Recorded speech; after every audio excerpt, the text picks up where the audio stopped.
తగులరాట్నం సినిమాలో ఎలా బుక్ అయ్యారు? అప్పట్లో చాలామంది సీనియర్ ఆర్టిస్టులతోనే సినిమాలు తీస్తున్నారు. మహా అయితే రామారావు నాగేశ్వరరావు, కాకపోతే కాంతారావు, అలా ఏదో అంతకంటే ఎక్కువ అప్పుడప్పుడు ఏదో.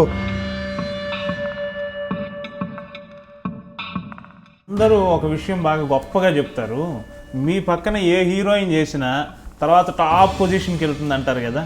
ఫస్ట్ పిక్చర్లో కూడా వాణిశ్రీ హీరోయిన్ చేసినాను. అప్పటిదాకా చిన్న చిన్న పళ్ళేలు పెట్టుకుని చేతికెత్తల్లాగా ఆ సత్యమామ పక్కన, వీళ్ళ పక్క కమిడీల పక్కన, బాలకృష్ణ పక్కన చేస్తుంది.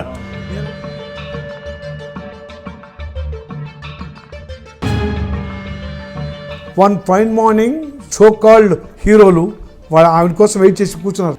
ఇప్పుడు సినిమా షూటింగ్లు ఇవన్నీ చూస్తుంటే బ్లాక్ అండ్ వైట్ రోజులు చూశారు, ఇన్ని తరాలు చూశారు కదా, ఈ మార్పుకు మీరు అడ్జస్ట్ అవుతున్నారా? అడ్జస్ట్ అవుతున్నా కానీ సరిగ్గా ఉపయోగించుకోవట్లేదే అనేది చాలా నిత్యదగ్గరం అయిపోయింది నాకు. ఇప్పుడు ఆ ఆక్సిజన్ అని ఒకటి దాంట్లో చాలా మంచి సీన్లు చేసాం. గోపిచంద్ హీరో.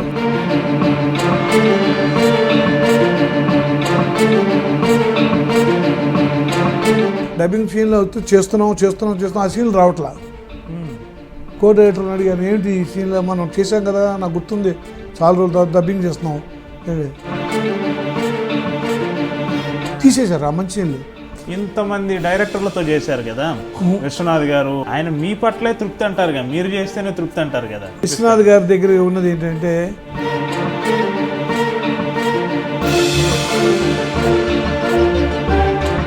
మీ తరం వాళ్ళలో చాలామంది చివరి దశకు వచ్చేసరికి ఆర్థికంగా బాగా ఇబ్బంది పడ్డారు. చాలా గుడ్ క్వశ్చన్. ఎందుకంటే ఎవరిని అడిగితే చెబుతానికి చాలా రెడీగా ఉన్నా. ఇండస్ట్రీకి వచ్చి వాళ్ళకి అంత అవకాశం ఇచ్చినా, సువర్ణ అవకాశాలు వాళ్ళు ఇచ్చినా, వీళ్ళు స్వయం కృతాపరాధాలతో తాగి ఉండి రేసులు ఆడేవాడు ఒకడు, వండలు పెట్టుకునే వాళ్ళు ఒకడు, సెకండ్ మ్యారేజ్ చేసిన వాళ్ళు ఒకడు, తర్వాతనేమో తాగి సినిమాలు తీసేవాళ్ళు. వీళ్ళందరికీ మెయిన్ కారణం ఏంటంటే, ఆర్టిస్టుల పిల్లలందరూ వాళ్ళని మంచిగా కార్లలో పంపించేసి గోల్డ్ స్పూన్తో చేయటం వల్ల మొత్తం చెడిపోయారు. అందరూ పండిత పుత్రులే. రాజకీయాల్లోకి రమ్మని ఎవరు పిలవలేదా? రాజకీయ రంగం, క్రీడా రంగం నా డిక్షనరీలో లేదు. తర్వాత ఐ హేట్ ఈ పద్మశ్రీలు. అసలు ఇదిగో నేను చెప్పాల్సో లేదో, అవసరం లేదో నాకు తెలియదు ఈ సందర్భంలో.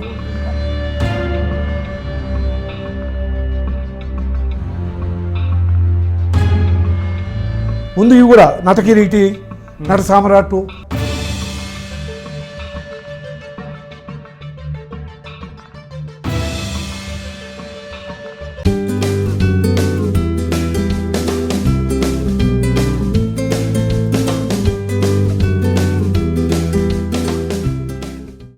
నమస్కారం.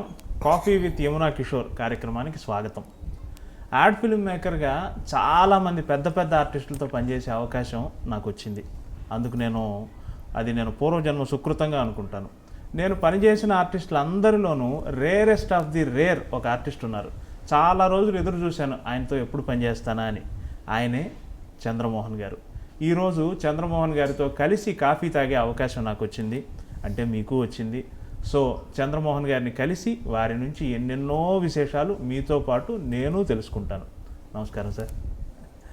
కాఫీ విత్ యమునా కిషోర్ కార్యక్రమానికి స్వాగతం. ఎలా ఉన్నారు? పర్వాలేదు. ఈ మధ్య కొంచెం ఆరోగ్యం ఇబ్బందులు అవుతుంది, కొంచెం తగ్గించాను అన్నమాట సినిమాలు అవన్నీ. అది స్ట్రెయిన్ ఎక్కువకుండాను. మెయిన్గా మెడ్రాస్ బేస్డ్ అయినా కూడా ఈ మన ప్రొఫెషనల్ రీత్యా కానీ, మెడికల్ ప్రాబ్లమ్స్ కానీ, దేనికైనా కానీ ఐఎమ్ కాన్సన్ట్రేటింగ్ ఆన్ ది హైదరాబాద్లో ఎక్కువ ఉంటున్నాను అనమాట. అంటే మొత్తం ఇండస్ట్రీ మొత్తం మీద సీనియర్ ఆర్టిస్టులు లెక్కేసుకుంటే నేను ఒక్కడనే. ఆ ముందు సోమన్ బాబు రాలేదు, ఆయన కంప్లీట్ రిటైర్ అయ్యి డిక్లేర్ చేశాడు. రిటైర్ అయిపోయి ఆయనే మద్రాసు కతుక్కున్నాడు. నేను మటుకు ఇంకా చేస్తూనే మెడ్రాస్లో ఉండే ఆర్టిస్ట్ని మొత్తం ఇండస్ట్రీ మొత్తం మీద నేను ఒక్కడే. అది మా మూవీ ఆర్టిస్ట్ అసోసియేషన్ కూడా చాలా పెద్ద చర్చకు వచ్చింది. అది ఎందుకు అందరు వచ్చేసారు కదా మీరు రాలేదని. దానికి ఒకటి సమాధానం చెప్పాము. అక్కడికి వచ్చిన తర్వాత మీరు చేస్తున్న పని ఏంటి, ఎక్కడెక్కడి నుంచి మమ్మల్ని అందరిని రమ్మన్నారు, మీకు ఇక్కడ తెలుగు ఇండస్ట్రీ అంతా ఇక్కడే ఉంది, మిమ్మల్ని అందరినీ మేము ఎంకరేజ్ చేస్తామని రామారావు చెప్పాడు. మరి ఇక్కడ నుంచి వచ్చి మలయాళం నుంచి వాళ్ళని, కన్నడ నుంచి వాళ్ళని, హిందీ వాళ్ళని అందరూ వాళ్ళు ఫాదర్ వేషాలు వేసేసి, ఇక్కడ ఉన్న రైటర్సే మళ్ళీ వాళ్ళ వేషాలు వాళ్ళే వేసుకుని వాళ్ళ ఫాదర్ వేషాలు వేసేసి డైరెక్టర్లు టర్న్ అయిపోయి డ్యాన్స్ మాస్టర్లు టర్న్ అయిపోయి అందరూ కూడా వేషాలకు వస్తుంటే వాళ్ళ డిపార్ట్మెంట్లో మేము వెళ్ళాల, మా డిపార్ట్మెంట్కి వాళ్ళు వస్తున్నారు. కాబట్టి ఆ ప్రశ్నకు సమాధానం దాన్ని నేను చెప్పిన దాంట్లోనే ఉంది. కాబట్టి మీరు మరానా అక్కడి నుంచి ఇండియా అమ్మాయిలను తీసుకొస్తున్నారు హీరోయిన్లు. ఇక్కడే ఉండాలంటే ఇక్కడే తెలుగు అమ్మాయిలు మీరు ఎంకరేజ్ చేసి తెలుగు ఆర్టిస్టులని, క్యారెక్టర్ ఆర్టిస్టులని, తెలుగు వాళ్ళని నమ్ముకుని వచ్చిన, తెలుగు ఇండస్ట్రీ పరిశ్రమ నమ్ముకుని వచ్చిన వాళ్ళని మద్రాసులో మీరు ఈ పని చేయటం వలన 10,000 మంది నిరాశ్రలు అయిపోయారు అక్కడ, డైరెక్ట్లీ ఆర్ ఇండైరెక్ట్లీ. ఆ విషయం తెలుసు రామారావు. అందువలన కొంతమందికి బెనిఫిట్ అయిపోయింది. అందువలన చాలామంది అడ్వాంటేజ్ అయింది. అది మిగతా వాళ్ళందరూ అటు కాకుండా ఇటు కాకుండా మా బోటి వాళ్ళకి ఇబ్బంది పడ్డాం వచ్చిపోతుంది. కానీ నేను మోరు ఫ్యామిలీ అక్కడ నాకు అలవాటు అయింది, నా కెరీర్ కూడా అక్కడ స్టార్ట్ అయిందని చెప్పి నేను సెంటిమెంటల్గా కూడా అక్కడ స్టిక్ అయ్యాను. నేను అక్కడున్న అమ్మాయిని మ్యారేజ్ చేసుకోవడం, నా పిల్లలు అక్కడే ఉండటం, వాళ్ళందరికీ వాళ్ళ సర్కిల్ అంతా అక్కడే ఉంటాం, నాకు ఒక్కడి కోసం వాళ్ళందరినీ షిఫ్ట్ చేయడం అనేది భావమీపం కాదనుకుని కొందరు వచ్చేసారు. ఆల్మోస్ట్ అంతకుముందు నేను పరిశ్రమ ఇక్కడ రాకపోయినా మొత్తం 80% నా సినిమాలన్నీ నేను ఇక్కడే చేశాను. నాగేశ్వరతో 40 సినిమాలన్నీ సారథి స్టూడియోలు చేసాం. అంటే నన్ను హీరోలు పెట్టుకున్న అన్నీ కూడా ఆంధ్రప్రదేశ్లోనే చేసాం. పేరుకి మెడ్రాస్లో ఉండే పేరుకి అనేవి కానీ నా రేంజ్ ప్రొడ్యూసర్లు అందరూ కూడా తెలుగు ఏరియాలోనే చేశారు. వీళ్ళు అఫీషియల్గా మీరు వచ్చేయండి, మీకు ఏదో సలహాలు ఇస్తాం, అది ఇస్తాం, ఇద్దాం అది చూపించాడు. కానీ అవి కూడా చాలా దారుణంగా ఏదో కొంతమందికే పరిమితం అయిపోయినాయి. సో మరి ఎనీవే ఎట్లా అడ్జస్ట్ అయిపో ఫిలిం ఇండస్ట్రీ ఎలా పెడుతుందో దానికి తగ్గట్టుగా నేను కూడా అడ్జస్ట్ అయ్యాను. కాబట్టి ఇంత లాంగ్ కెరీర్ ఉండబట్టి ఉన్నా, లేకపోతే ఇప్పుడు ఫేడ్ అవుట్ అవుతుండో లేకపోతే అవుట్డేటెడ్ ఆర్టిస్ట్గానో పక్కన పెట్టి ఉండేవాళ్ళేమో. కానీ నేను ఇంతవరకు గ్యాప్ అనేది రాలేదు, సెకండ్ ఇన్నింగ్స్ అనేది లేదు నాకు. గొడవకి ఎప్పటికప్పుడు వాళ్ళు కొత్త తరానికి ఏమిటి కావాలి, వాళ్ళకి ఎలా కావాలి, వాళ్ళు క్యారెక్టర్ ఆర్టిస్ట్గా టర్న్ అయ్యి చాలామంది హీరోయిన్లకి ఫాదరు, చాలామంది హీరోలకి ఫాదరు. ఇప్పుడు 6వ జనరేషను ఆల్మోస్ట్ లెక్కేసుకున్న రామారావు నాగేశ్వరతో లెక్కేసుకుంటే ఇప్పుడు ఈ నాగ చైతన్య వీళ్ళతో 6th జనరేషన్ అయింది. అంటే నా తర్వాత సోమన్ బాబు, కృష్ణ, తర్వాత చిరంజీవి వాళ్ళు అందరూ, తర్వాత బాలకృష్ణ, వెంకటేష్ వాళ్ళందరూ రావటం, తర్వాత వాళ్ళ అబ్బాయిలు రావటం, సో నాగార్జున కొడుకులు రావటం, వాళ్ళతో కూడా యాక్ట్ చేయడం అనేది almost 5th to 6th generation ఈ 50 yearsలో కమ్ అక్రాస్ అయ్యాను. So lot of experience, lot of ఆర్టిస్టులతో మూమెంట్, డిఫరెంట్ టెక్నాలజీలకి మేము అడ్జస్ట్ అవటం. మునిపోతే కొంచెం బోల్డ్గా చేసేవాళ్ళం, మీకు కూడా తెలుసు కదా బ్లాక్ అండ్ వైట్లో. ఇప్పుడు చాలా టెక్నీషియన్స్, ఆర్టిస్టులు, తర్వాతనేమో డైరెక్టర్స్ కూడా చాలా సున్నితంగా ఒక చిన్న ఎక్స్ప్రెషన్స్లోనే మాకు వస్తుంది. ప్రేక్షకులు చాలా అడ్వాన్స్గా ఉన్నారు, మనం అంత చేయక్కర్లా. అప్పుడైతే ఇంత ఒక విషయం చెప్పాలంటే ఇంత డైలాగ్ రాసేవాడు డైలాగ్ రైటర్, ట్రాలీల మీద డైలాగులు అందరూ సింగిల్ టేక్లో ఓకే చేయాలని కాంపిటీషన్గా చేసేవాళ్ళం. ఇప్పుడు అంత చెప్పక్కర్లా, చాలా నెంబర్ ఆఫ్ కట్స్ అయిపోతున్నాయి. వాళ్ళు కూడా ముందు ఏం జరగబోతుందో కూడా ప్రేక్షకుడు చెప్పేస్తున్నాడు. సో అంత చేయాల్సిన అవసరం కనపట్టలేదు. బట్ ఆ చేసే కాస్తలోనే కూడా చాలా కన్వే చేసే టెక్నాలజీ వచ్చింది, ఎక్స్ప్రెషన్. అది చేతుల మీద చూపించవచ్చు, కళలో చూపించవచ్చు, లేకపోతే ఒక రీరికార్డింగ్లో చూపించవచ్చు. అవును, అది చూస్తున్నాను. నేను చేసినా చేయకపోయినా కూడా హీరోలతో చేస్తున్నాను కాబట్టి వాళ్ళ టెక్నాలజీ అంతా కూడా చాలా ఇంకా ముందు కూడా మరి బాహుబలి లాంటి 20 సినిమాలన్నీ మళ్ళీ వచ్చేస్తున్నాయి. మరి మోస్ట్ ఆఫ్ గ్రాఫిక్స్ మొత్తం సెట్లో మరి కాస్ట్ ఆఫ్ ప్రొడక్షన్స్ చాలా పెరిగిపోతున్నాయి. మరి నెంబర్ ఆఫ్ ప్రొడక్షన్స్ పెరిగిపోతున్నాయి, నెంబర్ ఆఫ్ ఆర్టిస్టులు పెరిగిపోయారు, హీరోలు పెరిగిపోయారు. తర్వాత మేము కొంచెం ఫ్యాగన్లో ఉన్నాం కాబట్టి మాకు పెద్ద వరీ లేదు. ఎందుకంటే దాని మీద కాంపిటీషన్ తట్టుకోవాల్సిన, వాళ్ళతో పోటీగా నిలబడాల్సినంత మాకేం లేదు కాబట్టి చూస్తున్నాం. We're just observing what is happen. మా లైఫ్లోనే మాకు ముందు ఒక 30 సంవత్సరాలు ముందు ఇండస్ట్రీ పుట్టింది 1930s నుంచి. మేము 65-66లో ఎంటర్ అయ్యాను. అప్పుడు 35లో చరిత్ర తీసుకుంటే అప్పుడు కూడా సినిమాలు ఉన్నాయి కాబట్టి రికార్డెడ్గా అవి సగసీమ మా గురువుగారే చేసిన సినిమాలు 1945లో.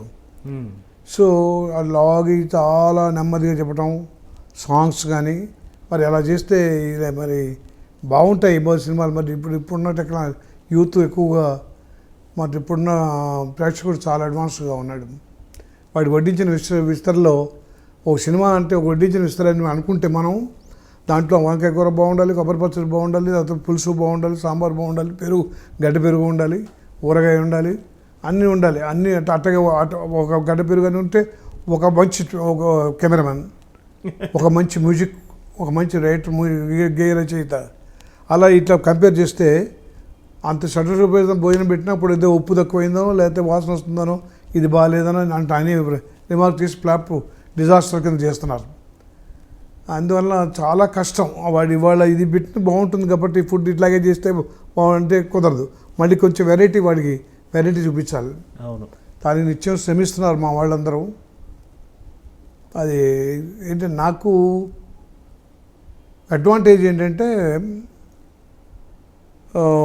యాజ్ నటుడుగా నేను బిఎన్ రెడ్డి గారి 1966లో అరంగేట్రం చేసినప్పుడు ఆ పిక్చర్లో రంగుల రాట్నంలో అది స్టేట్ అవార్డు, సువర్ణనంది సెంటర్లో ఉంది, ప్రాంతీయ ఉత్తమ చిత్రం. రంగుల రాట్నం సినిమాలో ఎలా బుక్ అయ్యారు? అప్పట్లో రావడానికి చిన్న అదృష్టం కూడా వచ్చింది. అప్పట్లో చాలామంది సీనియర్ ఆర్టిస్టులతోనే సినిమాలు తీస్తున్నారు.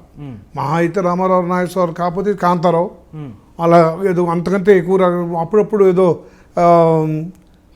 సత్యనారాయణ ఇంట్రడ్యూస్ చేస్తే ఫ్లాప్ అవటం, లేకపోతే బాలయ్య గారిని ఇంట్రడ్యూస్ చేసి కుంకుమనే ఫ్లాప్ అవటం, ఇంకా హీరోలు వరవడలేదు.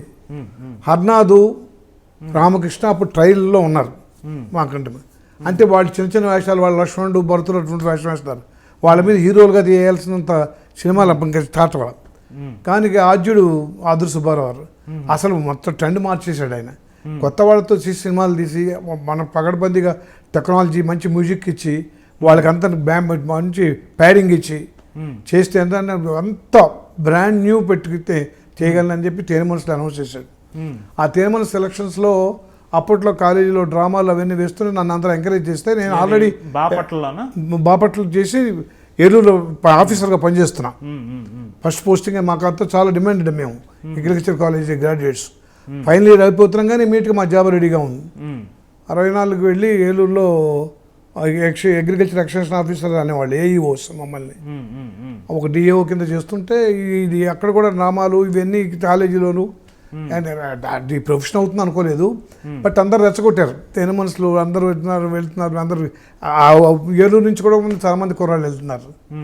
సరే బెజవాడలోనే సెలక్షన్ అని ఏ సెంటర్ కాసిన వైజాగ్, రాజమండ్రి అలా పెట్టి సుబ్బారావు గారు, ఆది సుబ్బారావు అందరూ. అప్పుడు ఎవరెవరెవరు ఏంటో మాకు తెలియదు, ఎవరెవరు ఎంత ప్రముఖులు మాకు తెలియదు అన్నమాట. ఎవరు కెమెరామెన్ ఆదురు సుబ్బారావు అంటే మో మనసులు తీసేస్తారని అనేవాళ్ళు. అప్పుడు వీళ్ళు నామోని హైదరాబాద్లో సెలెక్ట్ చేశారట. తర్వాత అప్పుడు మమ్మల్ని ఫోటోలు తీసుకుని చాలా తక్కువ మందిని పంపించేశారు. రాలా. తర్వాత 1 year గ్యాప్, ఏదో ఒక 6 months గ్యాప్. వాళ్ళ కని మనసులు ఎలా చేస్తే మళ్ళీ వెళ్ళాం. మళ్ళీ వెళ్తే ఈ కృష్ణరాజు కూడా వచ్చాడు. అది అప్పుడు కృష్ణరాజు నాకు తెలియదు. వారుగా ఉన్నది ఏంటి ఇంత మంచి పర్సనాలిటీస్ వస్తే నేను ఇంతున్నాను వీళ్ళ ముందు. అసలు క్వశ్చన్ లేదు మనం సెలెక్ట్ అవ్వటం అనేది అని అనుకున్నాను. నేను కూడా చెప్పాను చాలా కష్టంలో సినిమా ఛాన్స్ అంటే చెప్పాను మా ఫ్రెండ్స్ అందరికీ. మళ్ళీ మామూలు జాబ్ చేసుకుంటున్నాను, పెళ్లి కాలేదు నాకు, బ్యాచులర్. తర్వాత అప్పుడే ట్రైల్స్లో ఉండగా ఇట్లా ఉన్నా కూడా మా ఫాదర్ పోయాడు. 2 sisters మ్యారేజ్కి ఉన్నారు. అందువల్ల మా ఎటువంటి ఒక జాబ్ తప్ప ఇంకా మిగతా పిచ్చ వేషాలు వేయద్దండి మా మదర్. ఇక ఏంట్రా సినిమాలన్నీ వద్దు, అవన్నీ అసలు బ్యాడ్, అట్లా మీడియానే మంచిది కాదని ఆవిడకి అభిప్రాయం. సినిమాలో గడిపితే చెడిపోతారని. తర్వాత 2 sisters ఉన్నారు, పెద్దవాడివి నువ్వు, ఫ్యామిలీ రెస్పాన్సిబిలిటీ ఉందని. సరే నేను దానివల్ల మొత్తం ఉన్న ఉత్సాహం కూడా చంపుకున్నాను అనమాట ఫ్యామిలీ కోసం. తర్వాత మళ్ళీ వీళ్ళు చూసి బిఎన్ రెడ్డి గారికి మాకు దాదాసాహెబ్ ఫాల్కే అవార్డు విన్నర్ అయిన పద్మవిభూషణ్, వాహిని సంస్థలు వాళ్ళు ఎంత ఆయన దగ్గర నుంచి ఆఫర్ ఏంటంటే ఈ ఫోటోలు వెళ్ళినాయి. ఎక్కడ వెళ్ళినా ఇచ్చాము ఫోటోలు కానీ ఆయన ఎవరైనా కొత్త వాళ్ళలో మంచి వాళ్ళు ఉన్నారంటే వాటిలో కొంచెం డిస్కౌంట్ చేసి అంత సెలెక్ట్ చేసిన వాళ్ళలో కొంతమంది బాగున్నారండి. అప్పుడు కొంచెం బాడీ బిల్డింగు సరదా నాకు, బాడీ బిల్డింగ్ మంచి నొక్కులు చింత చుట్టూ అని ఉండేది. అది ఒరిజినల్గా ఉంది. కొంచెం ఇంట్రెస్ట్ బాడీ అది మామూలు దీనికోసం కాదు, ఊరికే జిమ్స్కి వెళ్ళటం, సరదా బాడీ ఫిట్నెస్ చేసుకోవడం. అది ఎందుకో అని అనుకుంటే తర్వాత ఎవరు కుర్రాడిని మీరు చూసారంటే ఎక్కడో అగ్రికల్చర్ కాలేజీలో ఇది అగ్రికల్చర్ ఆఫీసులో పనిచేస్తున్నానండి వేలూరు. అందరు అడ్రస్ ఉన్నాయి కదా మావి. ఒకసారి చూస్తాం అతను బెజవాడ పిలిపిస్తారా అని. తెలుసుకోకుండా ఫైన్ నైట్ నాకు ఆఫర్ నాకు ఈ ఆఫర్లన్నీ అనుకుంటూ అప్పుడు పెళ్లి సంబంధాలు నాకు వస్తున్నాయి. ఏంటిగా బెజవాడలో ఇక్కడ చూడాలంటే అటువంటిది ఏమో అనుకున్నా. కానీ సినిమా ఆపరేట్ 6 నెలలు అయింది మర్చిపోయి వాళ్ళు ఏదో సుబ్బారావు లేదట ఎవరో పెద్ద వాహిని సంస్థ వాహిని విజయ అంటే శాలరీకి పనిచేశారు వీళ్ళు. నాగేశ్వరరావు వీళ్ళంతా మీరు రామారావు గారు మీకు తెలుసు అది రంగారావు రైలంగి సావిత్రి అందరినీ కూడా శాలరీస్ మీద 1000 రూపాయలు 500 అట్లా వాళ్ళ కాంట్రాక్ట్లో ఉండాలి. అది వాళ్ళు పిలిపించారు. వాళ్ళు పిలవటం నేను సెలెక్ట్ చేయడం ఏదో చూస్తూ ఉంటున్నారండి. అంటే అన్ని ఖర్చులు వాళ్ళు పెట్టుకుని అది వాళ్ళే తీసుకెళ్తారట సెలెక్ట్ అయితేనే. బట్ సెలక్షన్ దాకా వచ్చింది మీ ఫోటో. సో విజయవాడ వచ్చి వాళ్ళ డిస్ట్రిబ్యూటర్స్ వాళ్ళ ఆఫీస్లో వాళ్ళ కో డైరెక్టర్స్ వాళ్ళు ఎవరు వస్తారు అంటే నాతో పాటు 15-20 మంది ఉన్నారు. నేను ఒక్కడే కాదు, ఆడామోగా ఉన్నారు. విజయవాడ సెంటర్ పెట్టారు. ఏలూరులోగా పక్కనే కదా, ఏలూరులో పనిచేస్తున్నాను నేను కాబట్టి అని అప్పటితే నేను మామూలు జాబ్లో ఉన్నాను. సండే తప్ప నాకు వీల్లేదు, సండే వస్తానని చెప్పి ఊరికి ఎట్టగా రాదని ఊరికే ఏదో ట్రయల్స్ వేసి అన్నీ అప్పుడు ఇంట్రెస్ట్ పోయింది. ఇంట్లో కూడా దే ఆర్ నాట్ అలౌయింగ్. సరే పిలిచారు కదా అని అక్కడ కారు వేసుకొచ్చారు వాళ్ళు. ఈ కార్లు తీసుకెళ్తారు అనేది కల్చర్ ఉందే నాకు అప్పుడు తెలియదు. కారు వేసి ఏలూరులో కాల్ చేసి మీకోసం కాల్ చేసి మా డిపార్ట్మెంట్ తిరగకూడదు, డిపార్ట్మెంట్లో తిరగకూడదు, అది ఏం చేస్తున్నాం అనేది అది అని అందుకని నేను కాసేపు ఆలోచించి మా బావగారు కూడా అక్కడ తెలిసి బెజవాడలో ఉంటే ఆయన కూడా తీసుకొచ్చారు. చూద్దాం రా వాళ్ళు మేకే ట్రయల్ కుర్రాడు ఏంది ఇప్పుడే కానీ మళ్ళీ పెళ్ళి కట్ట కుదరదు. ఆయన చాలా ఇంట్రెస్ట్. అలా వెళ్ళి అనమాట. వెళ్తే వెల్కమ్ హోటల్ అన్నీ ఉంది. అక్కడ చాలామంది కూర్చుని ఉన్నారు, మంచి మంచి కుర్రాళ్ళు, కత్తోళ్ళు లాంటి కుర్రాళ్ళు, అమ్మాయిలు. అది లోపలికి వెళ్ళగానే నన్నేమల్లా డైలాగు ఏం లేదు. అప్పుడు నా పేరు వరప్రసాద్, చంద్రశేఖరరావు అనేవాళ్ళు అందరూ. ఎవరు మిస్టర్ శేఖర్రావు అని ఎవరో అడిగారు, అది కెమెరామెన్ అంట. రిమూవ్ యువర్ షర్ట్ అన్నాడు. ఏంటి షర్ట్ ఎందుకు ఇంటర్వ్యూ ఇదేమి ఇంటర్వ్యూ అన్నాను. అంటే వాళ్ళు they wanted to the be body. వాళ్ళకి ఏదో ఫోటో చూసి అనిపించింది. ఎందుకన్నాను జస్ట్ లోపల బండి ఉంది అలాగే తీస్తున్నారు. ఆ స్టిల్స్ ఉన్నాయి ఇంకా వాళ్ళ దగ్గరే. ఫస్ట్ సెలక్షన్ కోసం అలా పెట్టి ఇటు పక్క పోపో లేదు తీసి పంపించేసి 5 minutes. అలాగే అంతకుముందు వాళ్ళకి కొంతమంది డైలాగ్ చెప్పమని ఒకళ్ళేమో కోట్ వేసేసి ఎట్లా ఉంటాడో తెలియదు, వాక్ చేయమని ఒకళ్ళని వీడియో తీసి ఎట్లా అవుతుంది. ఇక్కడి నుంచి మళ్ళీ మెడ్రాస్ వెళ్ళిపోయినాయి ఇవన్నీ. మెడ్రాస్ వెళ్ళిపోయిన తర్వాత స్క్రీన్ టెస్ట్ అని ఉంది అప్పుడు, ఇప్పుడు లేదు అది. స్క్రీన్ టెస్ట్ అంటే అసలు యాక్చువల్గా మన మీద ఫిల్మ్ తీస్తారు. ఇలా అంతా ఫిల్మ్ తీసి వాయిస్ ఎలా ఉంది, వాడు వాకింగ్ ఎలా ఉంది, డిఫరెంట్ డ్రెస్సులు ఎలా ఉంటాయని ఒక 100 feet 150 feet ఎక్స్పోజ్ చేస్తారు. దాన్ని సెలెక్ట్ అయ్యాను నేను. అందరు చూస్తే బిఎన్ రెడ్డి గారు ఉన్నారు, ఈ కుర్రాడు బాగానే ఉన్నాడు, ఇవన్నీ అన్ని పక్కన మనం అనుకున్న ఏం క్యారెక్టరో ఏ సినిమానో మనకు తెలియదు కదా అప్పటికి, నాకేం తెలియదు అని. మెడ్రాస్ నుంచి కబురు వచ్చింది, వేరు బెజవాడ నుంచి కబురు వచ్చింది ఓకే, మెడ్రాస్ నుంచి కూడా కబురు వచ్చింది. ఏంటి బాబు ఏంటి అంచెలుగా సెలెక్ట్ అవుతున్నానా ఏంటి, ఏం వేషం, ఇంత వేషం కోసం జాబ్ వదలాలా లేదు, ఇంట్లో ఇష్టం లేదు, ఇంట్లో ఎవరిని ఎలా కన్విన్స్ చేయాలి, మొత్తం కన్ఫ్యూషన్. ఏదైనా సరే సండేస్ నాకు సండే మటుకు I can't leave my job అని చెప్పాను. సండేనే అరేంజ్ చేశారు వాళ్ళు. అంటే సండేకి రోజు కొంతమంది చేస్తున్నారు. నేను వచ్చి అప్పుడు సర్కార్ ఎక్స్ప్రెస్ ఉంది, సర్కార్ ఎక్స్ప్రెస్లో ఎక్కించారు. దాంతోపాటు కొంతమంది వైజాగ్ నుంచి వచ్చేవాళ్ళు అందరూ కూడా జాయిన్ అయ్యాం కుర్రాళ్ళు అని. ఏంటంటే మాకు కూడా స్క్రీన్ టెస్ట్ సెలెక్ట్ చేశారండి. అంతకుముందు మాకు రావు, మేము అయితే చిన్న చిన్న వేషాలు వేసుకు వెళ్ళిపోయామని కొంతమంది పెద్ద వేషాలన్నీ ఈయన ఏమన్నా సెలెక్ట్ చేస్తాడేమో వస్తాను. టికెట్లు బుకింగ్లు అన్నీ కూడా వాళ్ళు మమ్మల్ని అందరినీ ఒక హోటల్లో పెట్టారు. మా స్టేషన్ కారు వచ్చింది ఎంత వచ్చింది. తర్వాత ఆ రోజునే దిగిన రోజునే 9 గంటలకల్లా రెడీ అవ్వడం మనం. 6 o'clock అలా వెళ్ళిపోయింది కదా, 9 o'clock రెడీ అయిపోయాం. ఆడమో కానీ ఏంటి స్క్రీన్ టెస్ట్ చేస్తారని వాహిని స్టూడియో. ఫస్ట్ టైం నేను వాహిని స్టూడియో చూడటం. 14 floorలు స్టూడియోలో పెద్ద సెట్టు, లైట్లు ఇట్లు. అప్పుడు ఆ సెలక్షన్లో గొప్ప గొప్ప వాళ్ళందరూ నా సెలక్షన్లో ఉన్నారు నాకు తెలియదు. డివి నరసరాజు, పాలగుం పద్మరాజు, తర్వాతనేమో కేవి రెడ్డి, తర్వాతనేమో కమలాకర కామేశ్వరరావు, తర్వాత సంగీత శ్రీనివాసరావు అసోసియేట్. అప్పుడు వీళ్ళందరూ తర్వాత ఉన్నారని తెలిసింది. సరే బిఎన్ రెడ్డి గారు, తర్వాత దేవులపల్లి కృష్ణశాస్త్రి, ఇంతమంది స్క్రీన్ టెస్ట్లో కూర్చున్నారు జూరీ లాగా. ఆయన అందరూ ఒపీనియన్ తీసుకుందామని కూర్చోబెట్టాడు అనమాట. వాళ్ళు డార్క్లో ఉన్నారు, ఇట్లాగే లైట్లు మా మీద ఉన్నాయి. ఏంటంటే నాకు ఒక బనీన్, ఒక గల్ల బనీను, ఒక లుంగి లాగా వేసి మేకప్ చేసి ఎండ్ తర్వాత ఏం చేయాలన్నా మేకప్లు ఇవన్నీ కట్టుకోవడం మాకు డ్రామాలోనే అలవాటు కదా, అవి మాకు కొత్త ఏం లేదు. అసలు ఇంత కూడా నర్వస్ ఫీల్ అవ్వట్లేదు నేను అసలు, ఎందుకంటే నాకు అట్లా రాదు. ఏంటి దీనికి వచ్చేది పెట్టేది, దీనికోసం వీళ్ళు ఏం చేయమంటే వాళ్ళ ఖర్చులు మన డబ్బులు ఖర్చులు లేవు, వాళ్ళే వచ్చారు భోజనం పెట్టారు టికెట్ పెట్టారు పంపించేస్తారు సాయంకాలం తెలుసు అని. ఇంతకుముందు ఉన్నవాడు ఎవడో నా ముందు వెళ్ళినవాడు నేనే అడిగారు అంటే నన్ను ఏదో డైలాగ్ చెప్పమన్నారు, ఏదో డైలాగ్ ఇచ్చారు. ఆ డైలాగ్ ఎట్లా చెప్తారో నీ ఇష్టం, నువ్వు ఎవరైనా చెప్పమని ఏమన్నారు. ఒక అమ్మాయి వచ్చి ఆ అమ్మాయిని ఏదో చిన్న సాంగ్ లాగా అవుట్ నుంచి సాంగ్ పెట్టి డ్యాన్స్ చేయమన్నారు. ఇంతకుముందు వెళ్ళి వచ్చిన వాళ్ళు అడుగుతున్నాం కదా, థర్డ్ పర్సనో ఫోర్త్ పర్సనో నేను ఎడితే నీకు ఏదైనా ఒక డైలాగ్ గుర్తుందా, మీ డ్రామాల్లో ఏదన్నా డైలాగ్ గుర్తుందా అని. మీరేంటి గలబనీను లుంగి రౌడీలాగా వేశారు ఇక్కడ, అది ఏదో గెటప్ వేసారులే, దానికి దీనికి సంబంధం లేదు అని. ఎవరున్నారో బయట లైట్ మాకు తిరిగిటలా, చిన్న 100 వాట్స్ కదా అప్పట్లో, ఓవర్ లైటింగ్ సెంటర్లో వచ్చి నేను ఒక్కడనే ఉన్నాను, వాయిస్ రికార్డ్ చేసుకున్నాను. నేను ఎవరు ఇంట్రెస్ట్, నీ ఇష్టం, ఫ్రీ యువర్ సెల్ఫ్ అని. నేను ఫ్రీగానే ఉన్నాను, నేను నర్వస్ లేదు అని చెప్పి నేను కొంచెం టైం ఇవ్వండి నాకు. అప్పుడు ఎప్పుడో డైలాగులు దేంట్లో గుర్తుంది, ఓ దాంట్లో ఏదో డైలాగ్ చెప్పాను, అది చెప్తాను. పర్వాలేదు, తప్పు ఉప్పు వచ్చినా చెప్పు. అసలు నీ వాయిస్ ఎలా ఉంది, నీ నిర్భయంగా చేస్తున్నావా లేదా, నర్వస్ పెడుతున్నావా, వాకింగ్ ఎలా ఉంది, నీ స్టైల్ ఎలా ఉంది, నీ ప్రొఫైల్ ఎలా ఉంది అని, దానికోసమే తప్ప అని. 3 minutes ఓ డైలాగ్ ఏదో గుర్తుంది, అదే ఆ లేటెస్ట్ డ్రామాలో ఏదో చెప్పేసి. ఇంతేనా ఇంటర్వ్యూ అంటే స్క్రీన్ టెస్ట్ అనుకున్నా. స్క్రీన్ టెస్ట్ అంటే ఫిల్మ్ తీస్తారని, అప్పుడు కాస్ట్ కదా ఫిలిం. తర్వాత అయిన తర్వాత అయిపోయిన తర్వాత మేకప్ తీయమన్నారు, కాస్ట్ మళ్ళీ మా ఒరిజినల్ మా డ్రెస్సులు వేసుకున్నాం. అయితే బయట బండి ఉంది, అందరం 4-5 వచ్చాం కదా. ఏంటో నిన్నేం అడిగారు, నన్ను ఇట్టు అడిగారు. మళ్ళీ హోటల్కి వచ్చేసాం. హోటల్కి వచ్చేసిన తర్వాత భోజనాలు చేసిన మీరు సాయంకాలం మీ టికెట్లు రెడీగా ఉన్నాయండి. సాయంకాలం 6 o'clock సేమ్ సర్కార్ డైరెక్ట్గా ఏలూరు దిగిపోయాను. ఏలూరు మీద వెళ్తుంది కదా, ఏలూరుకి దగ్గర బెదవాడ దిగి బెదవాడ నుంచి వెళ్ళా. సైలెంట్. మళ్ళీ దాని గురించి నేను పట్టించుకోలేదు అసలు, 1 month పట్టలేదు. చాలామందికి అందరూ క్యూరియాసిటీ, ఏమన్నా వచ్చిందా, డిస్ట్రిబ్యూటర్ ఆఫీస్కి వెళ్తాం, ఏమన్నా అప్పుడు కుర్రాళ్ళు తీసుకెళ్ళారు కదా, ఏమన్నా సెలెక్ట్ అయ్యారా, మాకు ఇన్ఫర్మేషన్ లేదని వాళ్ళు అక్కడ లోకల్గా అన్ని బెదవాడలో అన్ని ప్రతి వాళ్ళ కంపెనీలకి డిస్ట్రిబ్యూటర్ ఉన్నాయి కదా.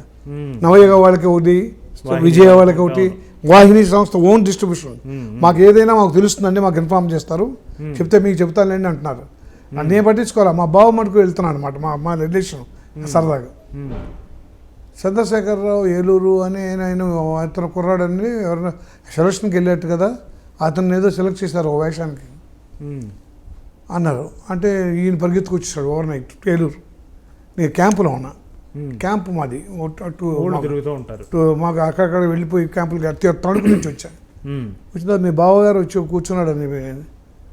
ఏంటన్నా ఏంటి నాకు మెయిన్ ఏంటంటే వీళ్ళందరూ సంబంధాలు తీసుకొస్తున్నారు పెళ్ళికి.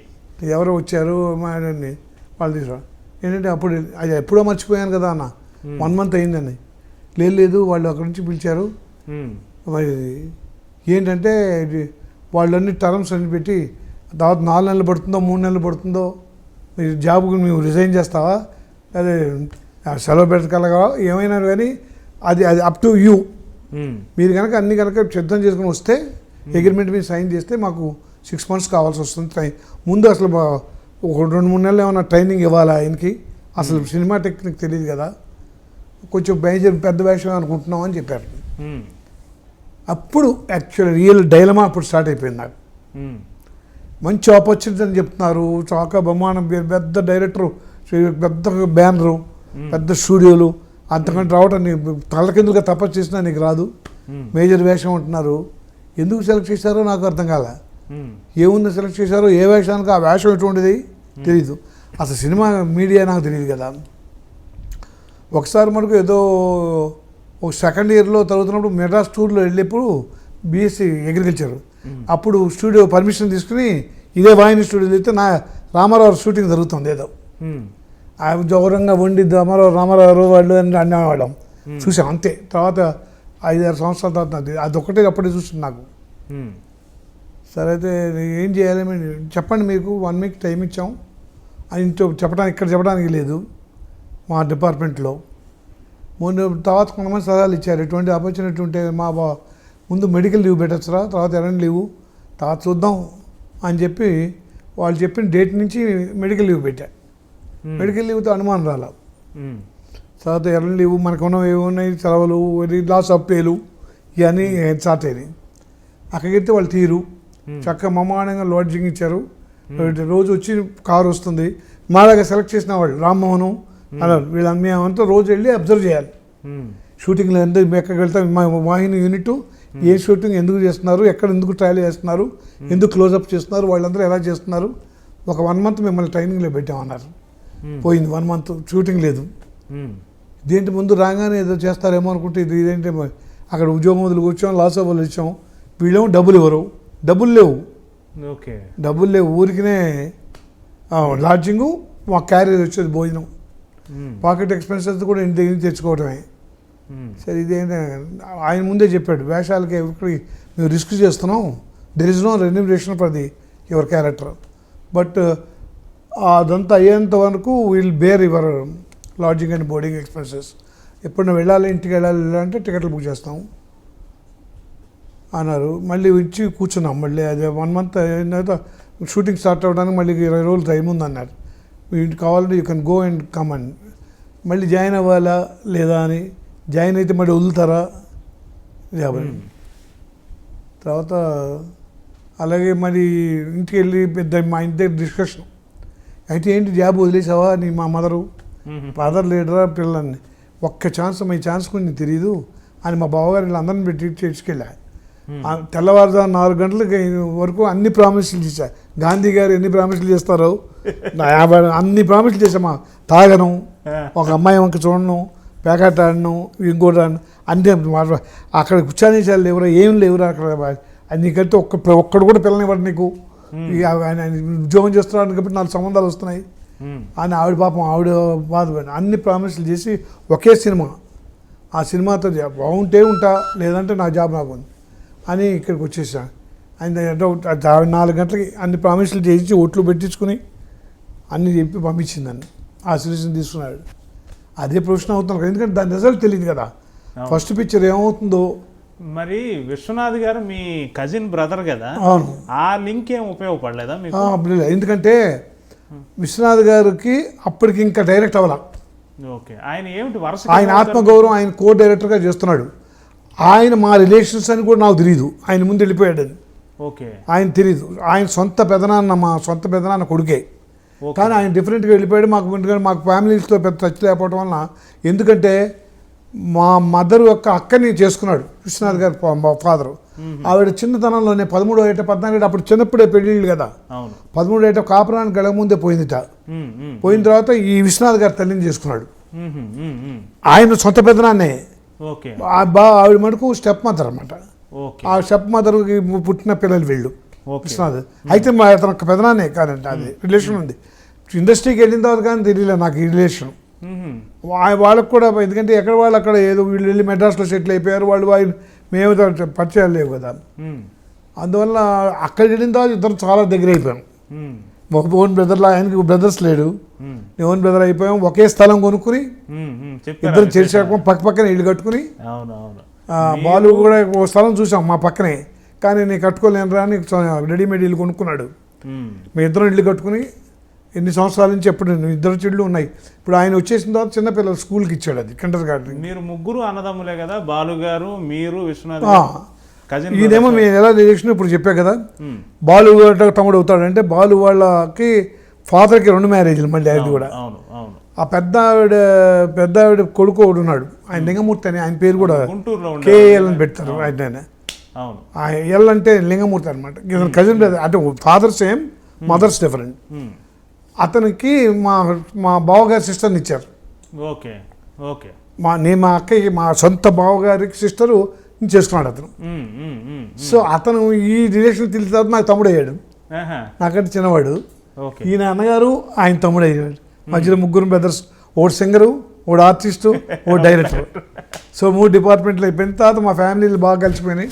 ఏ చిన్న ఫంక్షన్ అయినా కూడా మాకు చాలా క్లోజ్లో మెడ్రాస్లో అలా అయింది. అందరూ ఒక విషయం బాగా గొప్పగా చెప్తారు, మీ పక్కన ఏ హీరోయిన్ చేసినా తర్వాత టాప్ పొజిషన్కి వెళ్తుంది అంటారు కదా. దాని గురించి మీరేమనుకుంటున్నారు? నేను అది కాకతాళీయం అనుకుంటున్నాను. ఎందుకంటే అది ఎంత ముదిరిపోయిందంటే భానుప్రియ అసలు నేను ఆయనతో ఫస్ట్ అరంగేట్రం చేస్తే కానీ నేను చేయనని చెప్పి ఆమె సిస్టర్ శాంతిప్రియని, అలాగే రాధిక, అలాగే విజయశాంతి, అలాగే సులక్షణ, అలాగే శ్రీదేవి, జయప్రద, జయసుధ, వీళ్ళందరూ హీరోయిన్లందరికీ అందరి పక్కన యాక్ట్ చేస్తే మనం టాప్ అయిపోతాను. మళ్ళీ మన నెక్స్ట్ పిక్చర్ నాకు దొరికేవాడు కాదు. కానీ విజయశాంతి నాకు పక్కన మీరు దొరకవు నువ్వు కూడా అంటే నేను తప్పకుండా మీ కాల్ షీట్లు ఉంటే నేను చేస్తాను. 8 సినిమాలు చేసింది. అతనికి మాధవి చేసింది, రాధిక చేసింది. ఫస్ట్ సినిమా మేము ఇంట్రడ్యూస్ చేసిన సెంటిమెంటల్గా నాతో 8 సినిమాలు చేశారు. ఒక్క శ్రీదేవి నాతో మిస్ అయింది. జయప్రద కూడా 8 సినిమాలు 6 సినిమాలు చేసింది. ఆ చిత్రమూర్తి తర్వాత మేము కురుక్షేత్రం అన్నీ కూడా చేసాం మేము. కాకపోతే ఆ అమ్మాయి ఫస్ట్ దాంట్లోనే షూట్ మన వెళ్ళిపోయింది. తర్వాత వేటగాడు రామారావు వాళ్ళ లెవెల్కి వెళ్ళిపోయింది. ఆయన వాళ్ళ పక్కన నాగేశ్వర పక్కన అండి. మా ప్రొడ్యూసర్స్ బేర్ చేసే పొజిషన్లో లేకుండా పోయి నా పక్కన ఉన్న హీరోయిన్లకి ఒక చిన్న అమౌంట్ మా బడ్జెట్ కదా, వీళ్ళు అప్పుడు ఎంత వాళ్ళ మదర్స్కి ఎంత ఫాదర్కి వీళ్ళంత వరకు క్యాష్ చేయాలి కదా. సో ఆర్టిస్ట్ కూడా అమ్మాయి మంచి అటు తమిళ్ ఫీల్డ్లో కూడా దున్నేసింది. కమల్ రజనీకాంత్ వీళ్ళతో. సో శ్రీదేవి ఒకటే ఫస్ట్ పిక్చర్ ఒక పిక్చర్గా దొరికింది అంతే. తర్వాత వాళ్ళందరూ కూడా చేసుకుంటూ పోయాం. బాగా ఎక్కువ చేసింది జయసుధ నాతో. 25 సినిమాలు చేసాం ఇద్దరం కలిసి. సో దగ్గర 50 మొత్తంగా లెక్కేసుకుంటే మొన్న ఎవరో చెప్తున్నాను మా అభిమానులు 45 to 50 హీరోయిన్లు మీతో వచ్చారండి. ఎవరైనా కానీ కొత్త వాళ్ళు ఒక సినిమా యాక్ట్ చేసి వెళ్ళిపోయిన వాళ్ళు కానీ, ఇప్పుడు నాగమల్లి ఉందనుకోండి, నాగమల్లి సినిమా ఒక సినిమా యాక్ట్ చేసింది, అమ్మాయి పెళ్లి చేసి వెళ్ళిపోయింది. అలాగే అట్లా సెటిల్ అయిపోయిన వాళ్ళు కానీ అట్లా కానీ, అలాగే దగ్గర ఒక్కొక్క సినిమా ప్రమీల, రియా ఇటువంటి వాళ్ళందరూ చాలామంది చేశారు. నాకే గుర్తులేదు, చాలామంది చేశారు. ఈ సెంటిమెంట్ ఏమో ఆంధ్ర అంతా వచ్చేసింది. నన్ను చూడంగానే మీ పక్కన ఏ హీరోయిన్ యాక్ట్ చేసినా కూడా పై టాప్గా వెళ్ళిపోతాను అని ఫస్ట్ డైలాగ్ చెప్తారు. కాదు వాళ్ళు అనుకుంటున్నారో లేదో నాకు తెలియదు, నేను అనుకోవట్లేదు. కాకతాళీయంగా ఎందుకు వచ్చిందో తెలియదు. కాకపోతే వాళ్ళకి ఆ రెస్పెక్ట్ ఎక్కడ కనపడ్డా కూడా పరిగెత్తుకు వచ్చి మాట్లాడి దాంతో పలకరిస్తూ ఉంటారు. శ్రీదేవి కూడా ఆ గౌరవం ఉంది, అదో సెంటిమెంటు. తర్వాతనేమో నాన్ స్టాప్గా చేయటం, రెండో ఇన్నింగ్స్ లేకుండా ఉండే రికార్డ్ నాకు ఉంది. అదో రికార్డ్ లాగా అనుకుంటున్నారు అందరూ. అంటే నాగేశ్వర అన్నాడు, నాగేశ్వర మేమందరం సావిత్రి గారితో అంజలి చేసాం, కానీ మాతో అరంగేట్రంతో స్టార్ట్ అయినా లేదా నీకు వచ్చిందా ఒక హీరోకి ఎటువంటి పేరు? నువ్వు వచ్చిన తర్వాత మీ తర్వాతనే మేమందరం మీ తర్వాత మా పక్కనే యాక్ట్ చేస్తున్నాను. అలాగే అదొకటి. తర్వాత ఇండస్ట్రీలో కొన్ని అద్భుతమైన వేషాలు వచ్చినా నాకు నన్ను సరిగా ఉపయోగించుకొని వేషాలు కొట్టుపడ్డాయి. అంటే ఇప్పుడు లెక్కేసుకుంటే 700 పైన 800 దాకా ఉంటాయి 50 ఏళ్లలో. ఒక మన విశ్వనాథ్ గారి లాగా ఓ 50 సినిమాలు చెప్తాను నేను, నాకు తృప్తిగాను, జనానికి మీకు నచ్చింది. ఇంకా దాంట్లో తీస్తే ఇంకో 25-20 సినిమాలు వస్తాయి. అంటే యాక్చువల్గా ఈ సినిమాలో నేను చేసిన కృషి కానీ వరుసగా 5 చెప్పాలంటే ఏం చెప్తారు? నా సినిమాలా? మీ సినిమా నా ఫస్ట్ నెంబర్ 1 రంగుల రాట్నమే నా బెస్ట్ పిక్చర్. ఓకే. దాని తర్వాత సిరిసిరిమోవ 2, దాని తర్వాత రాధ కళ్యాణం 3, 16 వయసు 4, సీతామహాలక్ష్మి 5, సజోబోదయం. దీంట్లో 4 సినిమాలు విశ్వనాథ్ గారు ఉన్నాయి. తర్వాత కామెడీ సినిమాలు చాలా ఉన్నాయి. శంకరాభరణం తెలియదు, మెయిన్ వేషం కాదు కాబట్టి చెప్పలా. పెద్ద అద్భుతమైన సినిమాలో ఉన్నాను నేను, బట్ నాకు చేయదగ్గ అంత లేదు.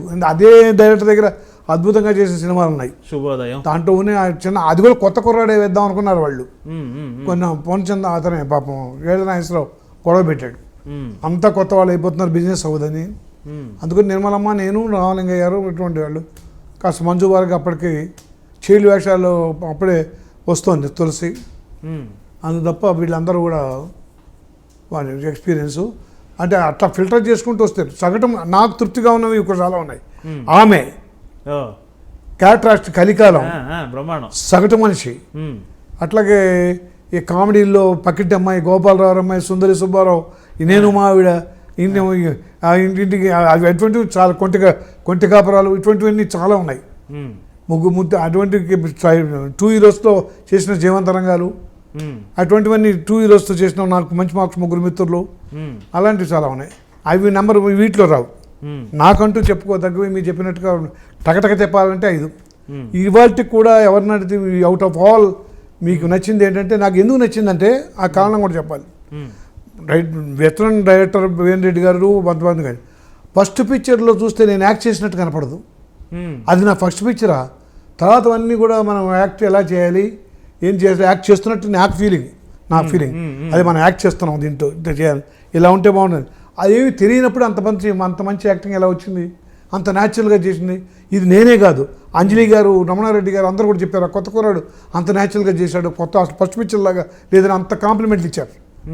రంగారావు గారు చూసి, ఎస్వి రంగారావు చూసి, ఇది మనకు మళ్ళీ ఇంకో ఆణిముత్యం లాంటి ఆర్టిస్ట్ వచ్చాడయ్యా, ఒక్క అడుగు ఉంటే అసలు మొత్తం ఎక్కడో ఉండేవాడు అని అంటూ ఆయన బాంధవ్యాల్లో నాకు హీరో ఛాన్స్ ఇచ్చాడు.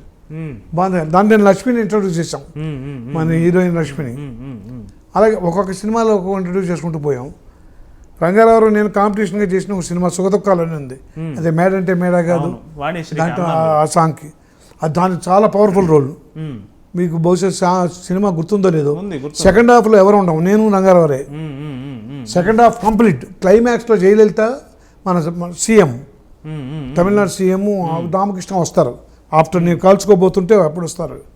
అప్పటి వరకు సెకండ్ హాఫ్ అంతా మేము ఇద్దరే నిలబెట్టాం. అదో డ్రామా, మేజర్ చంద్రకాంత్ అని వాల్చంద్రది. వాళ్ళ సినిమా సక్సెస్ అయింది. నా వేషం నాగేష్ వేశాడు, వాణిశ్రీ వేషం జయలలిత వేసింది. జయలలిత తెలుగులో మనకు చిన్న వేషం వేసింది. వాణిశ్రీని అప్పుడే హీరోయిన్గా ఇంట్రొడ్యూస్ చేస్తున్నాం. ఫస్ట్ పిక్చర్లో కూడా వాణిశ్రీని హీరోయిన్ చేసినది. అప్పటిదాకా చిన్న చిన్న పళ్ళేలు పెట్టుకుని చేతికెత్తల్లాగా సత్యభామ పక్కన, వీళ్ళ కమిడీల పక్కన, బాలకృష్ణ పక్కన చేస్తుంది. నేను అన్నాను, నా ఫస్ట్ పిక్చర్ హీరో అంటున్నారు, ఏమైనా తీసుకొచ్చి చేస్తున్నారు, ఈ చిలికెత్తలేసిన జూనియర్ ఆర్టిస్ట్ లాగా ఉంది, వద్దండి. One fine morning she rule the industry అన్నాడు బిఎన్ గారు. అలాగా అన్నాడు అండి. అప్పటికే అట్లా కాదు, వన్ ఫైన్ మార్నింగ్ ఆవిడ ఎంపడ మొత్తం హీరోలు పడతారు. ఫైన్ మార్నింగ్ ఏంటి సార్ చెప్తారు, అమ్మాయి వేషాలు ఏంటి, పద్మనాభం పక్కన చూసే ఉంటారు, అంటే చిన్న చిన్న వేషాలు ఏంటంటారు, కామెడీ వేషాలను. ఆ అమ్మాయి నెవర్ బికమ్ అంత కాంపిటీషన్గా ఉన్నారు హీరోయిన్లు అందరూ. అంటే లేదు, దాంతో ఒంట్లో ఉన్న ఆర్టిస్ట్ ఉంది అదండి, బోర్న్ ఆర్టిస్ట్ అది అని అనేవాడు బిఎన్ రెడ్డి గారు. అలాగే 10 ఏళ్ళు వెళ్ళింది. సో కాల్డ్ హీరోలు ఆవిడ కోసం వెయిట్ చేసి కూర్చున్నారు. సెక్రటరీ అని చేస్తున్నాం మేము సినిమా, ఎదనపూడి సులోచనారండి. అప్పుడు అన్నపూర్ణ స్టూడియో ఓపెన్ అయింది, ఓన్లీ ఫస్ట్ ఫ్లోరే, ఇంకా కిందవన్నీ ఫ్లోర్ రెడీ అవ్వాల. ఆ ఫస్ట్ ఫ్లోర్లో రామారావు చేత ఓపెన్ చేయించి ఆయన సొంత సినిమా అక్కడ మానిటర్ సెక్రటరీ. దాని కేఎస్ ప్రకాశ్రావు, రాఘవేంద్రరావు ఫాదర్. నేను మెయిన్ వేషం, చాలా మంచి వేషం. అప్పటికి స్వింగ్ ఎందుకుంది, ప్రేమాభిషేకం అప్పటికే వాణిశ్రీ చాలా అనుకుంటున్నాను. అప్పుడే అనేవాడిని, నేను బిఎన్ గారు అనేవాడిని. 11 గంటలకు సెట్లోకి వచ్చేది, 9 గంటలకు కాల్ షీట్కి అందరం బయట కూర్చుంటే అందరూ నాగేశ్వరరావు కూడా వెయిట్ చేసేవాళ్ళు. అందరికి నమస్కారం అండి, లేట్ అయిందా ఏంటి అని, నాకు కొంచెం బ్లాక్ కదండి ఇవన్నీ నాకు టైం పడుతుంది అని. పర్లేదమ్మా అని అట్లా వెయిట్ చేయించిందండి. రామారావు వెయిట్ చేసేవాట. అంతకుముందు అయితే అట్లా హీరోయిన్ తీసి పారేసింది, ఎవరైతే 9 గంటలకు వస్తుంటే మేము ఎప్పుడు ఇంత హీరోలు మేము ముందు ఉంటే remove her and put her అని వాళ్ళ వీళ్ళిద్దరు ఆవిడ కోసం ఆగారు. అట్లా శివాజీ గారు, వసంత మాళిగ అట్లాగే. అందుకనే ఒక్కొక్క అమ్మాయి ఒక్కొక్క జాతకాలు ఎలా ఉంటాయి, చాలా తమాషాగా ఉంటుంది. ఇప్పుడు సినిమా షూటింగ్లు ఇవన్నీ చూస్తుంటే బ్లాక్ అండ్ వైట్ రోజులు చూశారు, ఇన్ని తరాలు చూశారు కదా, ఈ మార్పుకు మీరు అడ్జస్ట్ అవుతున్నారా? అది అడ్జస్ట్ అవ్వడం కష్టంగా ఉంది. అంటే ఇప్పుడు వచ్చిన కొత్త కుర్రాళ్ళు పాత సీనియర్స్ని రెస్పెక్ట్ చేయటలా. మేము అంత చరిత్ర సృష్టించినా కూడా షిట్లో వచ్చి ఆయన ఫాదర్ వేషం ఉన్నాం అనుకోండి, వాడి వెనకాల గొడుగు, వాడి సరంజామం, వాడి వెనకాల బ్యాంగు, వాడికి కూడా నిలిచిపెట్టి గుడ్ మార్నింగ్ బ్రదర్ బాబు అనాల్సి వస్తుంది. పేర్లు అనవసరం. వాడు 2 ఏళ్ళ తర్వాత ఉంటాడో ఉంటలే తెలియట్లా. మేము ఇన్నాళ్ళు ఉన్నామంటే మరి ఎంత సిన్సియరిటీ, ఎన్ని డిసిప్లిన్లు, క్రమశిక్షణ, ఎంత వాళ్ళ దగ్గర నుంచి పెద్ద రామారావు నాగేశ్వరరావు వాళ్ళ దగ్గర నుంచి ఎన్ని నేర్చుకున్నాం. ఎంత డైలాగ్తో నేర్చు కాదు, అసలు డిసిప్లిన్, అసలు ఒక యాక్టింగ్ అంటే ఎంత సీరియస్గా తీసుకోవాలి, మనం నిలబడాలంటే మరి అది కనపట్టలేదు. సీజనల్ గ్లామర్ లాగా వచ్చేస్తుంది. ఓ సినిమా హిట్ అవ్వగానే వాడు ఎమ్మడి పడుతున్నారు, వాడు ఎమ్మడగానే వెనకాల ఎక్కువ వాళ్ళు వీళ్ళు కాస్ట్యూమ్స్ను గొడవలు పెట్టేవాళ్ళు, కుర్చీలు వేసేవాళ్ళు, వడిచేవాళ్ళు, క్యారవాన్లు, కల్చర్ అంతా వచ్చేసింది. సో అక్కడి నుంచి మనం కాంతారావు లాంటి వాళ్ళు, మేము వాళ్ళు కూర్చొని పాస్ అయ్యి నాగయ్య గారు లాంటి వాళ్ళు కూడా ఉన్నా కూడా పట్టించుకోకపోతున్నారు. మేము కడతో చూసాం కాంతారావు గురించి. ఆయనే లేచి నమస్కారం బాబు అండి, ఆయన ఎవరు ఆంటీ వీడంటే ఏమో ఫేమస్ హీరో ఒకప్పుడు కాంతారావు, అట్లాగా ఏదో పెద్ద ఆయన ముసలాయన అంటే ఎవరో అనుకున్నాలే. ఆయన తర్వాత వచ్చి చెప్పిన వాళ్ళు ఉన్నారు. ఆ పైగా హిందీ వాళ్ళు, వాళ్ళకి అసలు తెలియదు మన చరిత్రలో, హీరోయిన్కి అసలు తెలియదు. నేను అందుకని మనమే మన హిస్టరీ గురించి చెప్పుకోవాల్సినంత అవసరం ఏముంది వాళ్ళకి. అందుకని మన పని మనం చూసుకోవటం అండ్ తర్వాత అడ్వైజ్ కూడా చేయకూడదు. 2-3 చోట్ల అడ్వైజ్ చేశాను నేను డైరెక్టర్ ఒక్కొక్క హీరోకి. మంచి సీన్ అయ్యా ఇది, మా కాలంలో అయితే వదిలిపెట్టే మా పెద్ద సీనియర్స్ అంత లూజ్గా చెప్తున్నామేంటి, డైలాగ్ ఇన్వాల్వ్ అవ్వాలి, ఇక్కడి నుంచి చెప్పాలి అని చెప్పి రెచ్చగొట్టేవాళ్ళు. మాలో నుంచి ఆర్టిస్ట్ బయటికి తీసుకురావడానికి ప్రయత్నించేవాళ్ళు. మరి మీరేంటి ఇంత లూజ్గా చెప్పి నేను ఏదో స్టైల్గా కాదు, మా స్టైల్కి అలవాటు పడ్డారండి జనం అన్నాడు. అతనికి కాదు, ఇలా చెప్తే మన ఇద్దరు కాంబినేషన్ బాగుంటుంది సీను అన్న. డైరెక్టర్ తెలియకుండా డైరెక్టర్ దగ్గరికి వెళ్ళి నా మీద కంప్లైంట్ చేశాడు. అందుకనే ఈ సీనియర్ ఆర్టిస్టులు పెట్టద్దయ్యా, చేదస్తాం ఎక్కడో ఉన్నారు ఇంకా 30 సంవత్సరాల క్రితం. ఇంకా యాక్టింగ్ ఏదో sincere, dialogue, modulation, diction, punctuation ఏంటి ఇవన్నీ, ఎవరికి కావాలి ఇవన్నీ అనంటే నేను ఆయన వచ్చి దౌన పెట్టి బాబు ఆయన జోలికి వెళ్ళకండి, నన్ను తీసేస్తాడు ఆయన, ఆ హీరో పెద్దాడు, నేనేదో ఉన్నాను బాబు, మీరు ఆయనకేం చెప్పొద్దండి. పొరపాటు సార్ చెప్పడం పొరపాటు. ఏమిటో మంచి పేరు అతనికి వస్తుంది, నాకు వస్తుందని, డైలాగ్ డిక్షన్లో ఇద్దరు మంచి సీన్ పోతుందని ఇట్లా చెప్పు బాగుంటుందేమో ట్రై చేయన్నాను. అది గిల్టీగా ఫీల్ అయ్యాడు.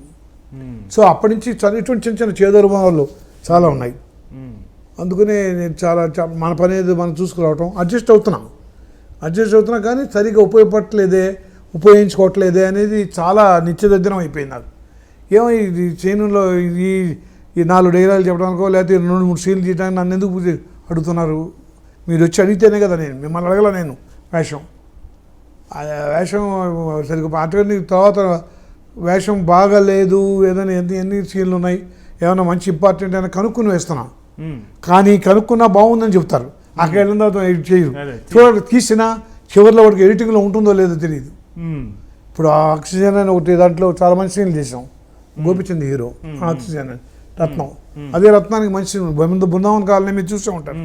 వాళ్ళ అబ్బాయి అయితే మంచి ఫాదర్ వేషం, దీంట్లో కూడా ఫాదర్ వేషం అతను. 3-4 సీన్లు చేశాను, చాలా బాగున్నాయి. మీకోసం రాశానండి, అవన్నీ చేశాను, కష్టపడి చేశాను. అంటే మనకి రేపు పొద్దున బాగుంటుంది, మంచి పేరు. దాంతో టేస్ట్ ఉన్న ప్రొడ్యూసర్ అతను ఏం రత్నం. డబ్బింగ్ కూడా జాగ్రత్తగా చెప్పాలనుకున్నా. డబ్బింగ్ సీన్లో చేస్తున్నాం ఆ సీన్లు రావట్లా. కో డైరెక్టర్ని అడిగాను, ఏంటి ఈ సీన్లో మనం చేశాం కదా, నాకు గుర్తుంది, చాలా రోజుల తర్వాత డబ్బింగ్ చేస్తున్నాం అన్నాడు. తీసేశారు ఆ మంచి సీన్లు. నాకున్నవే మంచి సీన్లు 3 అయినాయి, ఏదో లెంత్ ప్రాబ్లం అని చెప్పి తీసారండి. ఉంచండి, పోనీ డబ్ చేసి పెడదాం, పోనీ అంతగా ఉంటే ఫైనల్గా తీసుకోండి. లేదు సార్ అవసరం అయిపోయింది, ఇవి ఉన్నవి చెప్పండి చాలు. చాలా డిసప్పాయింట్ అయ్యా. అరే వెళ్ళినా తీసినా బయటకు మీ దగ్గరికి వచ్చేటప్పటికి ఉంటాయో లేవో గ్యారెంటీ లేకుండా పోయింది. అలాంటి ట్రెండ్ కూడా వచ్చేసింది.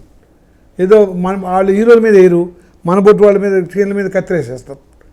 లెంత్ అని ఇంకోటని, తర్వాత ఇంకో అడ్డం పడుతుందని, లేకపోతే ఫ్లోకి అడ్డం పడుతుందని, టెంపో పోతుంది, ఏదో కారణాలు చెప్తారు. అవి కూడా అడగడం మానేశాను నేను.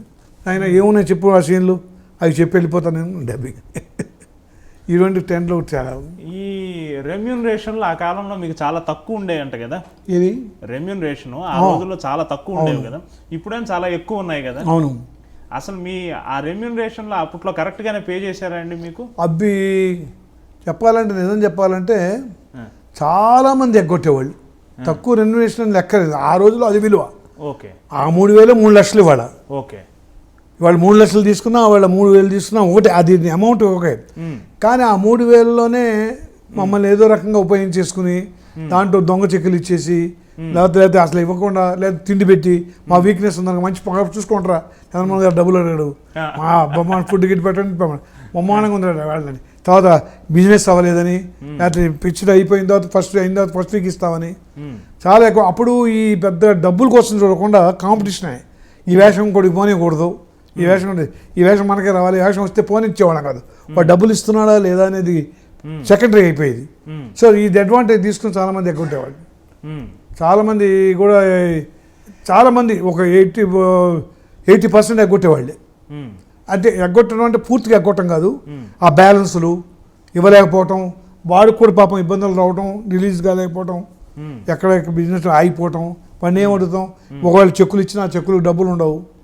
ఇప్పుడైతే భయపడుతున్నారు చెక్కులు వచ్చాయి, బౌన్స్ అయితే మళ్ళీ లీగల్గా మనకి అసోసియేషన్లు వచ్చాయి, యూనియన్లు వచ్చాయి. ఇప్పుడు మన యూనియన్ కంప్లైంట్ చేస్తే వసూలు చేసి ఇస్తున్నారు.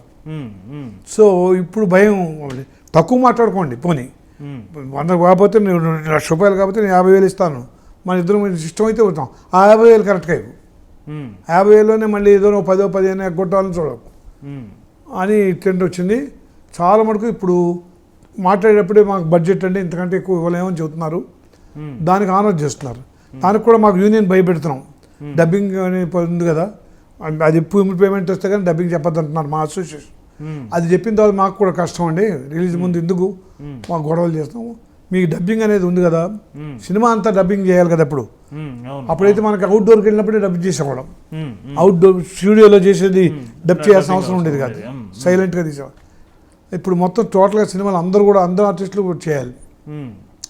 అందువల్ల అక్కడికి ఆ పరిధిలోనే చూసేసుకోండి మీరు. ఒకవేళ ఇవ్వలేను, ఇంతకంటే ఇవ్వలేను మీదే, మా దృష్టికి రానివద్దు, మీరే మీ ఇంటి దగ్గర కాంప్రమైజ్ అయిపోండి అని మా అసోసియేషన్ ప్రెసిడెంట్లు సెక్రటరీలు చెప్తున్నారు. మా దగ్గరికి వచ్చింది అనుకోండి, మనకి మేము అందరికి పంపించాలి అఫీషియల్గా, మేము 10% కట్ చేస్తాం సర్వీస్ ఛార్జెస్. అతనితో మరి అతనికి వెళ్ళి యూనియన్కి వెళ్ళి కంప్లైంట్ చేసి మమ్మల్ని దగ్గర వసూలు చేశాడని ఖర్చు అతనికి ఉంటుంది. మళ్ళీ నెక్స్ట్ పిక్చర్ మిమ్మల్ని బుక్ చేయడు, గొడవకు పెట్టుకున్నాం కదా వాటితో. సో నెక్స్ట్ కింద సార్ చాలా గొడవ చేశాడు డబ్బుల కోసం, యూనియన్కి వెళ్ళాడని. ఎందుకు అవన్నీ వీళ్ళంత వరకు 80% అక్కడే కాంప్రమైజ్ అవ్వండి అంట. తక్కువ ఇప్పుడు ఎగ్గొట్టేవాళ్ళు. ఇంతమంది డైరెక్టర్లతో చేశారు కదా, విశ్వనాథ్ గారు, బాపు గారు, బిఎన్ రెడ్డి గారు, మీ మనసుకు దగ్గరైన డైరెక్టర్ ఎవరు? అది యాక్చువల్గా మనసుకు దగ్గరగా ఉన్నది నాకు మా బిఎన్ గారు తప్ప ఇంకెవరు రాలేదని. చాలా మంది చేశాను నేను, చాలా వేస్తే కేవీ రెడ్డి గారు చేశాను, తర్వాత సింగర్ శ్రీనివాసరావు బోల్డ్ సినిమాలు చేశాను, కమలాకర్ కామేశ్వరరావు చేశాను, తర్వాత పుల్లయ్యతో చేశాను, సిఎస్ రావుతో చేశాను, దాసనారాయణరావు చేశాను, రాఘవేంద్రరావు చేశాను, తర్వాత ఇప్పుడున్న కొత్త వదిలేసేయండి. అప్పుడు అని విశ్వనాథ్ గారితో చేశాను. కానీ ఫస్ట్ పిక్చర్లో దగ్గరుండి పట్టి చిన్న వాళ్ళ అబ్బాయిలాగా మీరు చేయి, ఇంకోసారి కంగారు పెట్టకుండా కొత్తవాడు ఇంకా బాగా చెప్పగలవు నువ్వు అని, ఇంకా బాగా చెప్పగలవు ఇవి నువ్వు అది చక్కగా చెప్పు అంత టైం ఇచ్చి చెప్పి ఆయనకు అంత దగ్గర. బాపుకి ఏముంది, బాపు బొమ్మలాగా, బాపు ఎప్పుడు డైరెక్ట్ చేయడు. బాపు డైరెక్షన్ అంటే ఏంటంటే అతను పెట్టిన బ్లాక్ బొమ్మలాగా ఉంటే చెప్తే చాలు. మేకప్ వేసుకున్నావా, రాధా కళ్యాణం చేసామండి, మీరు చూసే ఉంటారు, బంగారు పిక్చర్ చేశాను నేను హీరో, ఇంకా చాలా చేశాను ఆయనతో. ఆయన ఏంటంటే వచ్చి dialogue diction, dialogue delivery, Ramana గారు డైలాగ్ రాశాడు కదా మీరు ఎలా చెప్తున్నారు అని చెప్పడు, మనం ఎలా చెప్తే అలా చెప్తాను. మీకు ఇంకా అదే ఓకేనా, మీకు మీకు తప్పుగా ఉంది, ఓకే టేక్, అంతేగాని మీకు ఎలా కావాలా. విశ్వనాథ్ దగ్గర అట్లా కాదు, విశ్వనాథ్ గారి దగ్గర ఉన్నది ఏంటంటే ఆయన చాలా ప్రిపేర్ అయి ఉంటాడు ముందుగా, అందరి డైలాగులు ఆయన నోటికి వస్తాయి.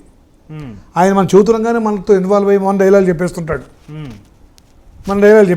మనకి ఆయనలాగా ఆయన అలా చెప్పేస్తున్నాడంటే మనకు ట్రెండ్ ఏమవుతుంది, ఆర్టిస్టు మన ఓన్ ట్రెండ్ పోతుంది.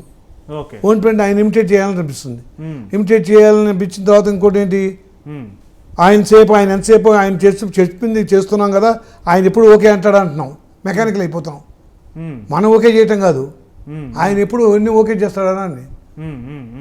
ఆయన ఓకే అంటే చల్లరా, ఆయన అమ్మ బయటపడ్డాను రా బాబు ఓకే అన్నాడు ఆయన, అంతేగాని మనకు తృప్తి ఏముంది ఇక్కడ. అట్లా దాంట్లో ఆయనకి నాకు కొంచెం చాలా ఇబ్బంది పడ్డాను నేను ఆయనతో.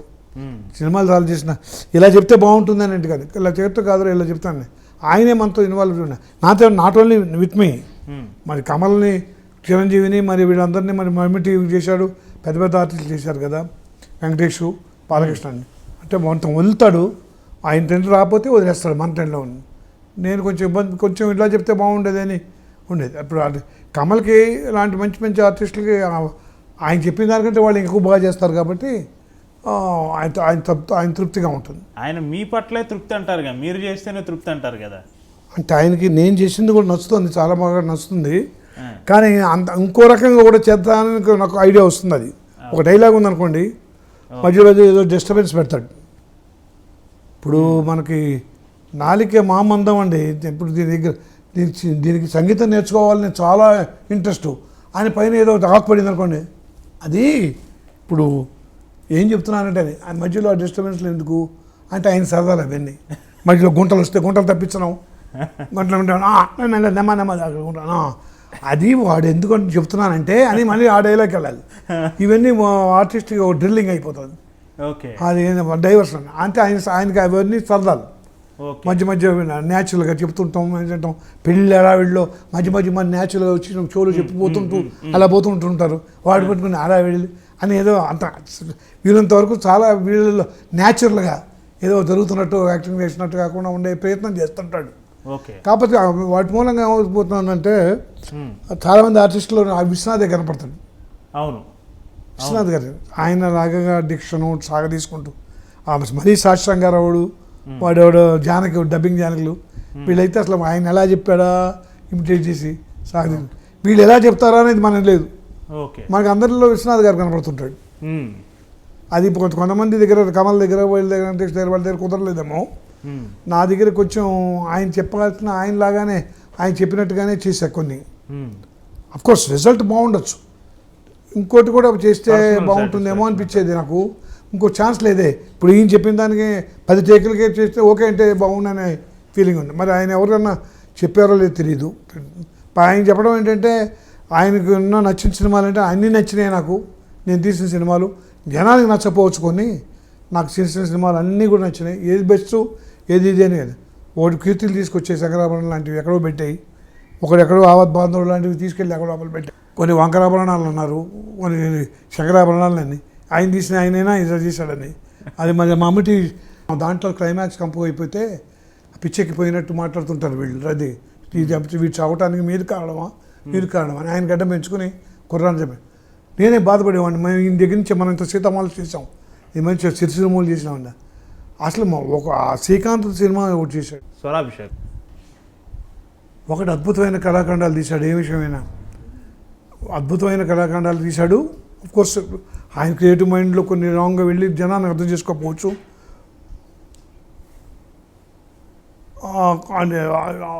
చాలా ఎక్స్పెరిమెంట్ చేశాడు మాంగళ్యంతో.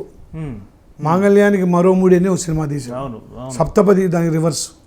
మేము దానికి ఎదుగుగా రాధా కళ్యాణం చేసాం. మాంగళ్యానికి ఎంత విలువ ఉందో మేము చూపించాం. అది సక్సెస్ చేశారు సినిమా. మాంగళ్యాన్ని మరో 3 వేస్తానంటే ఒప్పుకోలేదు జనం. 3 కాకుండా ఇంకో మనసుతో వేయాలి, 2 మనసులు కలవాలి, కలిసిన చోటే దాని మరో 3 వేస్తే కానీ దానికి కట్టుబాటు అయితే ఉండదు ఆడది, లేకపోతే అది ఆడది నీ కట్టుబాటులో ఉండదని చెప్పదలుచుకుంటే ఒప్పుకోలేదు జనం. సప్తపదిలో మనసు ఉన్న చోట మాంగళ్యం ఉన్న చోట మనసు లేనప్పుడు వద్దు. వాటి దాని మనసు ఎక్కడ ఉందో అక్కడ మనసు ఉన్న వాటితో పంపించేశాడు. మౌడే మాంగళ్యాన్ని కట్టినంత మాత్రం మౌను కాదు, నీకు మనసు లేదు, మనసు ఇంకో చోట ఉంది.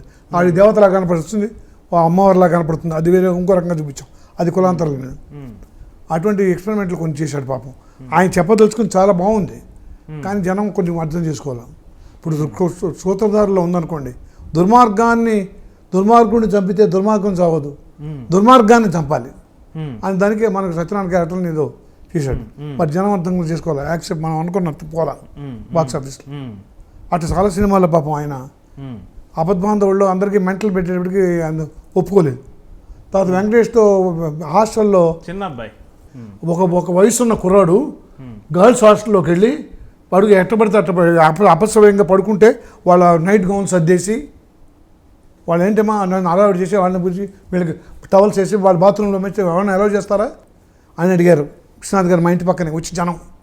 పైగా అక్కడ ఉన్న మంచి శ్రీ విద్య లాంటిది ఉంటే 3 వచ్చి అడుగుతాడు, బ్రహ్మాండంగా కురాణ పెట్టుకున్నావు కదా నీకు, దాంట్లో డైలాగ్ పెట్టాడు. ఇంకా మేము మా 3 అవసరం ఏంటని. మరి ఇటువంటివన్నీ విశ్వనాథ్ గారు చేశాడంటే మాట అర్థం కాలేదు. ఆయనే అంత అద్భుతమైన కళాఖండాలు. స్వర్ణకమలం ఏంటి, మరి శారద ఏమిటి, జీవన జ్యోతి ఏమిటి, ఒక చెల్లెల కాపురం ఏంటి, నేరము సత్యం ఏంటి, అద్భుతమైనవి. అంటే అటువంటి సినిమాల్లో నేను భర్తీ చేసిన సినిమాలన్నీ చాలా బాగున్నాయి. అంత శుభోదయం ఎంత బాగా చేసామో, చేస్తే క్లైమాక్స్లో ఎలా నచ్చలేదు. నేను ఆశ్రమానికి వెళ్ళిపోవటం అది నా దగ్గర అంటున్నారు అనుకోండి, ఆయనకి తెలుసు.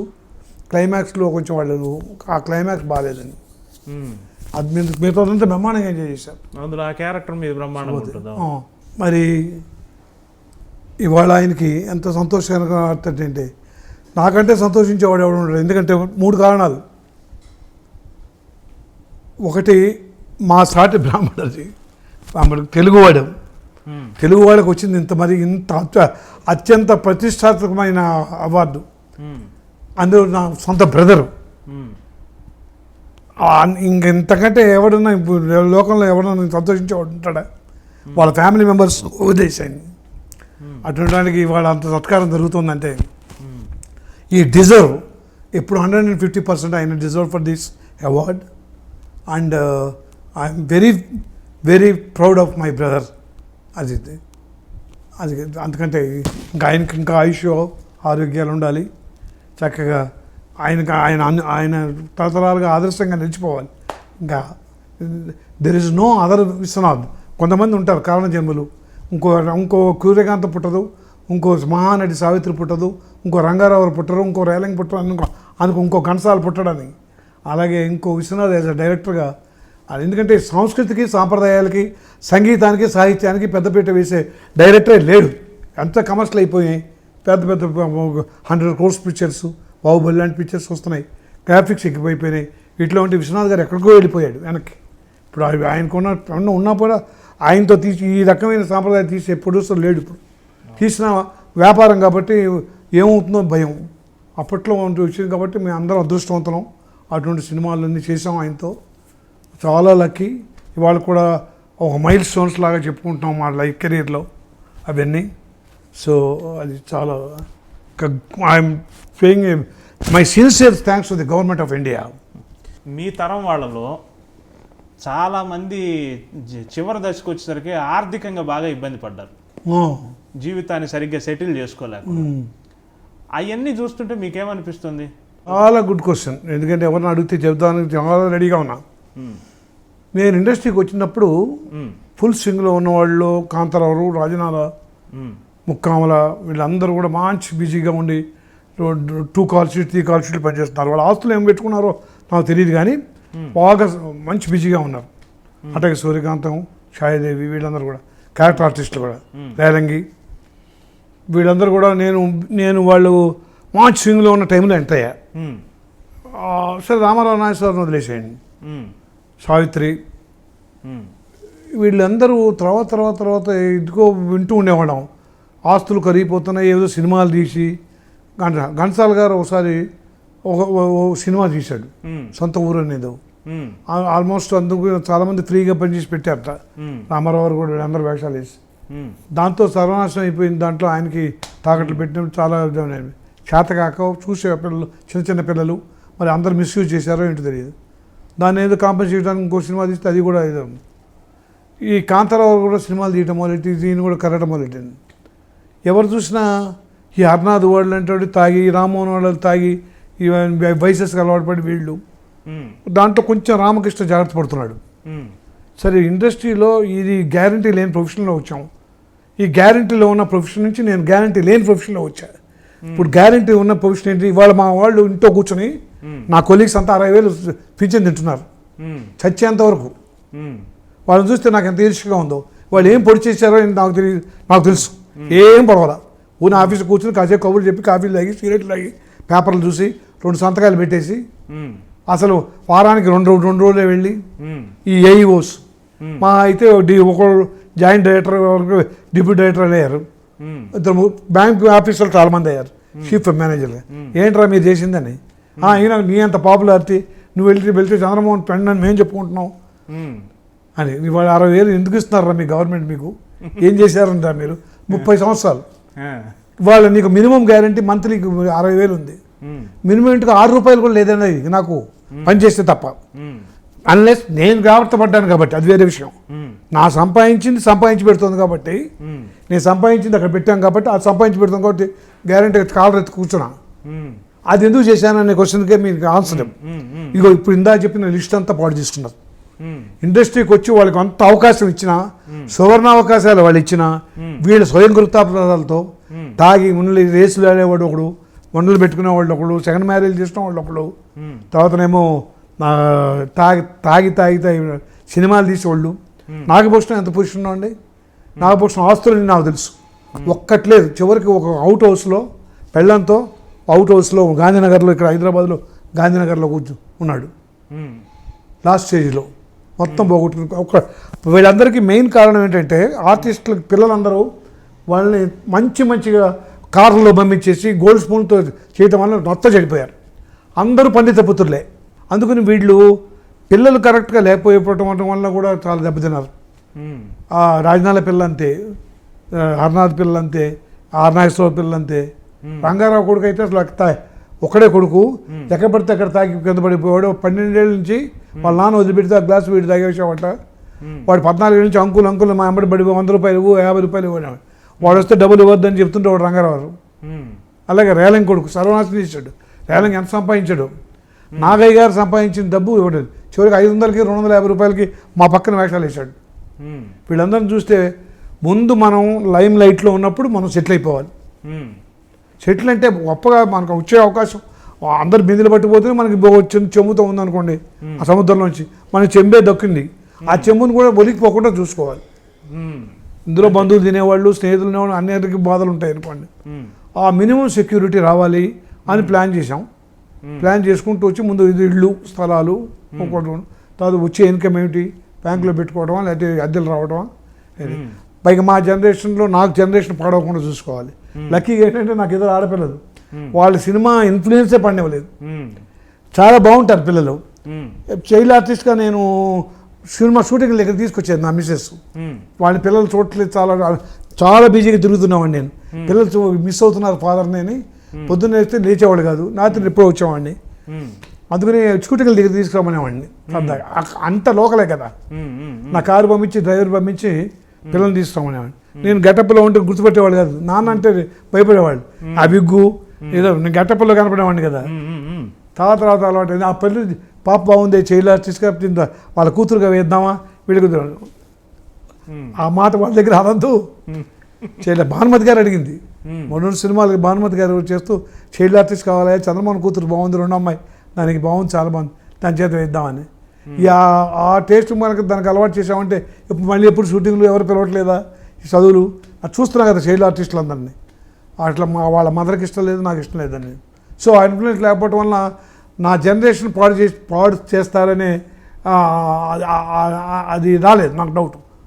మా పిల్లలు ఆడపిల్లలు చదువుకున్నారు, మంచి అకాడమిక్ కెరీర్లు, అందరూ మంచి గోల్డ్ మెడల్ కొట్టారు, ఫస్ట్ క్లాస్లో. వాళ్ళని ఎంతో చదివించేసి మంచి మ్యాచ్లు చూసి మ్యారేజ్ చేశారు. అందువల్ల నాకు ఇక్కడ ఇందా చెప్పిన లిస్ట్ అంతా పిల్లలు పాడు చేయటం అనుభవం పడ్డాయి. దానివల్ల జాగ్రత్త పడ్డాం. అందువల్ల వాళ్ళు సంథింగ్ మనం ఎవరి మీద ఆధారపడకుండా వాళ్ళు పెట్టే పొజిషన్లో ఉన్నాం కాబట్టి వాళ్ళ దగ్గర అడిగే పొజిషన్ లేదు. రాజకీయాల్లోకి రమ్మని ఎవరు పిలవలేదా? రాజకీయ రంగం, క్రీడా రంగం నా డిక్షనరీ లేదు. క్రీడా రంగం అంతా మీరు క్రికెట్ అంటూ ఉంటారా, అసలు నేను కట్ చేసేస్తాను చూడను. వాడు ఏదో బంతి వేసి వీడు కొట్టడం, పిచ్చిమండి వాళ్ళంతా చూడటం, ఏడా గేము అనేది నాకు కోర్స్ అది పిచ్చి పట్టచ్చు చాలా మందికి. క్రీడా రంగం, రాజకీయ రంగం, వ్యాపార రంగం కూడా. ఇప్పుడు నేను వ్యాపారాలు చేయొచ్చు ఏదన్నా సరదాగా, ఏం పక్కన ఆర్టిస్ట్గా ఉండి చాలామంది చేస్తున్నారు. నాకు అచ్చిరాదని ఒకటి చెప్పాడు ఒకడు, అది ఒక దాంట్లో వేలు పెట్టినా కూడా కాలింది. వాడు పార్ట్నర్షిప్ వాడి మనకి చేత కాదు, మనం చూసుకోలేము అని. ఓన్లీ సినిమా రంగమే. లేదా అంటే నాకు కాల్షేపు, నాకు I will create my work, నా పిల్లల వర్క్లు ఏమైనా ఉన్నాగా అవి ఇవి బిజీగానే ఉంటాను ఇంటి దగ్గరే. అది ఏదో ఒకటి క్రియేట్ చేసుకుని, లేకపోతే అంటే మా మంచి ప్రోగ్రామ్స్ ఏమైనా ఉంటే టీవీలో చూడటం, అది రెస్ట్ తీసుకోవటం, ఎవరిని వేయమంటే వేసుకోవడం. సో ప్రశాంతంగా ఉంది. అన్ని దాంట్లో ఇదేమైపోయింది ఇదేమైపోయింది అనే టెన్షన్ లేదు. తర్వాత ఈ రాజకీయాల్లో ఎవరిని వచ్చినా పదవులు, తర్వాత ఐ హేట్ ఈ పద్మశ్రీలు. అసలు ఇదిగో నేను చెప్పాల్సో లేదో అవసరం లేదో నాకు తెలియదు ఈ సందర్భంలో. ఎందుకంటే నాకు ఆఫరు కానీ ఇచ్చినా కానీ నేను బ్లంట్లీ ఐ విల్ రిఫ్యూజ్. ఎందుకంటే పద్మశ్రీ ఇవ్వడానికి ఏం అర్హత చూసి ఇస్తున్నారు అనేది నాకు తెలియదు. ఇప్పుడు ఒక కమెడీకి ఇచ్చారు మన దాంట్లో, ఏం చేశాడు, ఒక గిన్నీస్ బుక్ రికార్డుకి ఎక్కాడు. అతను నాగేష్ అనవరమ వాళ్ళు ముక్కు మీద ఇట్లా వేసుకుని, మీ తెలుగు అతను గిన్నీస్ రికార్డు ఇస్తే మేము 1400 సినిమాలు చేసాం, 1300 సినిమాలు చేసి నంబియారు చెప్పాడు నాకు. ఏం బేసిస్ మీద ఇచ్చారు అతను ఒక కమెడీకి మీకు గిన్నీస్ రికార్డు అని? ఏమో తెలియదు సార్, ఎలా వచ్చిందో తెలియదు, మరి షార్ట్ టైంలో ఏదోనే. పైగా వాటిలో 200-300 వేషాలన్నీ పురోహితుల వేషాలు వేసాడు అతను, అవి కూడా నెంబర్ కింద వచ్చేసిందని ఇది విమర్శకు గురైంది. మరి వన్ ఫైన్ మార్నింగ్ అతనికే పద్మశ్రీ వచ్చింది. ఇంతవరకు సత్యనారాయణకి రాలేదు. ఉమ్. పాలయ్యారని ఓల్డ్ ఆర్టిస్ట్ అవును అవును అవును. ఆయనకి రాలేదు. ఉమ్. మరి మొన్నటిదాకా ఉమ్మడి గారు రాలేదు, బతుకున్నాడు మొన్నటిదాకా. మరి అద్భుతమైన వేషాలు వేశారు వాళ్ళు. ఉమ్. రంగారావుకి అప్పుడు అసలు గుర్తింపే లేదు, సావిత్రి గారికి రాలేదు. రాలేదు. వీళ్ళందరికీ లేకుండా ఇప్పుడు అంటే ఈ ఊరికి కమిడీలకి రామారావుకి ఎప్పుడు వచ్చేసి ఏ పద్ధతిలో అంటే డాక్టరేట్లు మాట ముందుకు 25,000 పెట్టి డాక్టరేట్లు. ఉమ్. ఏంటి డాక్టరేట్లు? ప్రతివాడు డాక్టరే. ఉమ్. డాక్టర్ రాజేంద్ర ప్రసాద్ అంటారు, డాక్టర్ మోహన్ బాబు అంటారు, డాక్టర్ బ్రహ్మానందం అంటారు. ఒక డాక్టరేట్ రావడానికి మనం పిహెచ్డీలు చేసి కృషి చేసి ఒక కెరీర్లో అకాడమిక్ డాక్టర్ చేసుకునేవాళ్ళం. ప్రతివాడి ముందు డాక్టర్ పెట్టేసుకుంటున్నారు, యాక్టర్ కమ్ డాక్టర్ అని. అందుకని నాకు ఇవన్నీ చూసిన తర్వాత ఇప్పుడు దాకా ఆస్తులు అయితే ఎలా జాగ్రత్త పడ్డామో ఇవి రాకుండా ఉండటానికి జాగ్రత్త పడుతున్నాను నేను.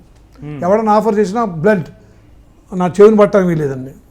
చంద్రమోహన్గా వచ్చాను, చంద్రమోహన్గా రిటైర్ అయిపోతాను అంతే. అది రిటైర్ క్లీన్. ముందు ఇవి కూడా నటకిరీటి, నట సామ్రాట్, పవర్ స్టార్, పవర్ వెరైటీ అవన్నీ ఉంటాయి చూసారా, 4-5 సార్లు నాకు ఇవ్వబోయారు. అవన్నీ మీరు ఇట్టుకున్నా ఈ స్టేజ్ దిగుతూనే వదిలేస్తాను. ఓ నీళ్ళు ఇవ్వండి. ఏం చెప్పారు, ఏం బిరుదు ఇచ్చారు? సుబ్రహ్మణ్య రెడ్డికి చెప్పారు. ఇది టీఎస్ఆర్ మీకు మంచి బిరుదు ఇచ్చి మిమ్మల్ని సన్మానం చేయాలి సార్, ఇన్ని సంవత్సరాల నుంచి ఉన్నారు మీరు, మీకు మంచి నట ప్రపంచ కీర్తిలో బిరుదు మీరు పెట్టుకోండి, బిడ్డలు తగిలించుకున్నది. అటువంటి పదాలు అటువంటి సన్మానాలు అంటే ఎందుకంటే ఇవన్నీ హృదయపూర్తిగా మనసు విప్పి చెప్తున్నా. అవును. ఎందుకంటే ఇవన్నీ ఎగ్జాగరేషన్ కాదు. అవును. విచ్ ఐ డోంట్ లైక్, లేదు లేదు. Which I like, which I don't like అని. Yes yes. మీరు ఎందుకంటే సందర్భం వచ్చినప్పుడన్నా చెప్పాలి. అవును. ఎవరు అర్థం చేసుకున్న వాళ్ళు అర్థం చేసుకుంటారు. నాకు ఇష్టం లేవు అవి. ఎందుకంటే మనం క్లీన్గా వచ్చాం, మా ఫ్యామిలీని సేఫ్టీలో పెట్టాం, నా తర్వాత జనరేషన్ కూడా హాయిగా ఉంటుంది. పాడు చేసుకోకపోతే అది ముందు కావాలి. ఇప్పుడు ఏంటంటే ఆరోగ్యం, ఆర్థికమైన సెటిల్మెంట్ వచ్చింది. ఆరోగ్యం అనేది ఏంటంటే వయసు పెట్టో మనకి అంత ఓవర్ వర్క్ చేయటం వల్ల వచ్చింది. ఇప్పుడు మాము అందరు కూడా అదే ఇబ్బందులు పడుతున్నారు కదా. సత్యనారాయణ అయితే అసలు ఆల్మోస్ట్ 2 మనుషులు లేపాలి అంత వచ్చేసాడు పాపం. ఇప్పుడు మనం బాధపడ్డాన్ని. గుమ్మడి గారు లాస్ట్ స్టేజ్లో చాలా అనారోగ్యానికి గురైపోయాడు, అయిపోయాడు. మా యాడ్లోనే మీరు కలిసి యాక్ట్ చేశారు కదా మీరు సత్యనారాయణ గారు. అవునా, అతను కూడా అది చాలా ఇబ్బంది పడ్డాడు. అనారోగ్యానికి గురవుతున్నారు సార్ చాలామంది ఆర్టిస్టులు పోతున్నారు కూడా కదా క్యాన్సర్లో. అర్థాయిస్తాం శ్రీహరి, ఎంఎస్ నారాయణ, ఏవిఎస్, సుబ్రహ్మణ్యం, ధర్మవరం, వీళ్ళందరూ కూడా. సోహన్ బాబు డెత్తే మాకు మిస్టరీగా ఉంది. చాలా జాగ్రత్తగా ఉంటాడు ఆయన. నిన్న దాకా సాయంకాలం దాకా మాట్లాడుతున్నాం, అన్ని మాట్లాడి రేపు పొద్దున 11 o'clock నన్ను కూడా కలవమన్నాడు. రేపు మార్నింగ్ 11 వాళ్ళు రానా అంటే 11 ఊళ్ళోనే ఉన్నాను, వస్తాను రేపు కావాలి. మార్నింగ్ బ్యాడ్ న్యూస్ విన్నాము. అందుకని ఆ ఆర్టిస్టులు ఆరోగ్యం ఆర్థికమైన స్థిరపడటం ఒకటి, ఆరోగ్యాన్ని కాపాడుకుంటూ వెళ్ళాలి. అవును. అది పర్వాలేదు. అది ఏదో మనకి డాక్టర్స్ ఏదో చేసేది అది ఆయన చేతులారా పాటు చేసుకునే ఆరోగ్యం ఉంటుంది. అంటే మన తాగి తందనాలాడి ఇప్పుడు అట్ట పోగిన వాళ్ళు అది కదా అర్నాథు, రామ్మోహన్, వీళ్ళందరూ. ఎంఎస్ నారాయణ అలాగే తాగిపోయాడు. అది ఎంతమంది చెప్పినా ఎవరంతా పోయి మొత్తం అది. హావుతి ప్రసాద్ అలాగే క్యాన్సరు.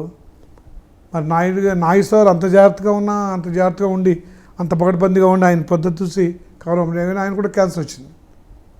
ఆయన వైఫ్కి క్యాన్సర్ వచ్చింది. నారాయణ రెడ్డి వైఫ్ క్యాన్సర్తో పోయింది. రామారావు వైఫ్ క్యాన్సర్తో పోయింది. గుమ్మడి గారి వైఫ్ క్యాన్సర్తో పోయింది. మరి క్యాన్సర్ వచ్చిన తర్వాత సత్యనారాయణ గారు ఒకసారి వచ్చిన తర్వాత కౌంట్ డౌన్. కాబట్టి ఆరోగ్యం అనేది చూసుకుంటే చాలు మేము. మా అమ్మ అది కాబట్టి అందుకని తిన్నవాళ్ళు తిన్నాం తీసుకున్నాం. ఒకటి కెరీర్లో సాటిస్ఫాక్షన్గా ఉందిలేండి.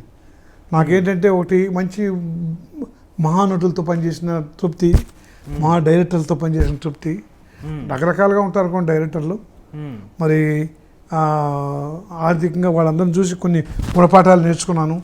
అసలు మా మదర్ చెప్పిన ప్రామిస్ నిలబెట్టుకున్నాను నేను. అది ఏ వయసుకి నేను ఇవ్వను. సాంప్రదాయమైన మడి బట్టలతోనూ బామ్మలు పెంచిన బంపం ఒక అసలు అంత శాస్త్రీయంగా ముట్టుకోకుండా ఉల్లిపాయలతో కూడా కుటుంబంలోంచి ఉన్న అమ్మాయిని చేసుకున్నా. ఇప్పుడు ఆవిడ ఓన్లీ మదర్లెస్, 3rd yearలోనే మదర్ పోయింది. బామ్మలు పెంచారు అంత చాలా చేదస్తాం. అటువంటి కావాలని వెతికి నేను అంత ఆవిడ పెద్ద రైటర్ కదా మీ వైఫ్. రైటర్ ఆవిడ రచనల గురించి ఏం చెప్తారు మీరు?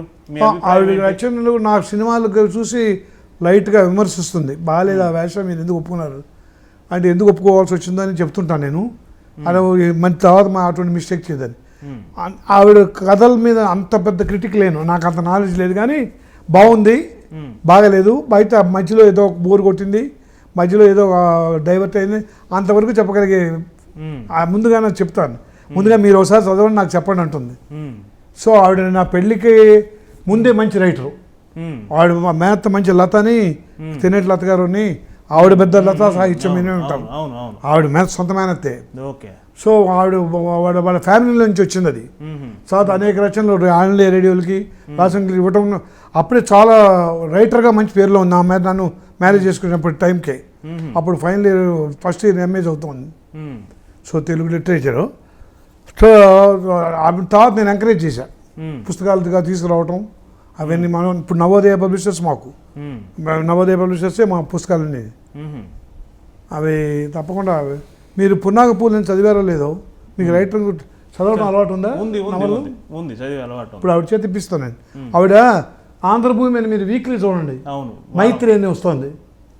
దాంట్లో ఒక అన్ని సందేహాలకి సమాధానాలు చేస్తుంది చాలా కాలం నుంచి. రకరకాల సందేహాలు రకరకాల అడుగుతుంటారు, వాళ్ళందరికీ రాసి సాటిస్ఫాక్షన్ ఆంధ్రభూమి పంపిస్తుంది. అది మైత్రి అని ఒక శీర్షిక కింద వస్తుంది. అది బుక్ కింద రమ్మని చెప్పి గొడవ చేస్తే మన బుక్ కింద ప్రింట్ చేసి పంపించాం. బుక్ కింద వచ్చింది అది. అంటే కొన్ని వారాల నుంచి వచ్చినవన్నీ కలెక్ట్ చేసి స్టిల్ కంటిన్యూయింగ్ అనమాట. ఈ 2 బుక్లు మీకు ఇమ్మని చెప్తాను. తప్పకుండా మైత్రి తప్పకుండా. నాగపూలు అంతకంటే అదృష్టమా? చాలా సంతోషం. మీ సమయాన్ని చాలా మాకు ఇచ్చారు, చాలా ఓపెన్గా మాట్లాడారు. చాలా చాలా సంతోషం. మిమ్మల్ని మరిన్ని సార్లు కలుసుకోవాలి. అండ్ ఆఖరిలో మీరు మాతో కలిసి పనిచేశారు ఒక 2 అడ్వర్టైజ్మెంట్స్లో. ఆ అనుభవం ఎలా ఉంది? చాలా బాగుందండి, అది తప్పకుండా చెప్పాలి. చాలా యాడ్స్ చేస్తుంటాను నేను. ఆఫ్ కోర్స్ అందరం అడుగుతుంటారు రకరకాల యాడ్స్. మొన్న కూడా ఏదో మెడికల్ మాతో మీరు చేశారు. బెల్ రైస్ అని ఒక రైస్ యాడ్ చేశారు.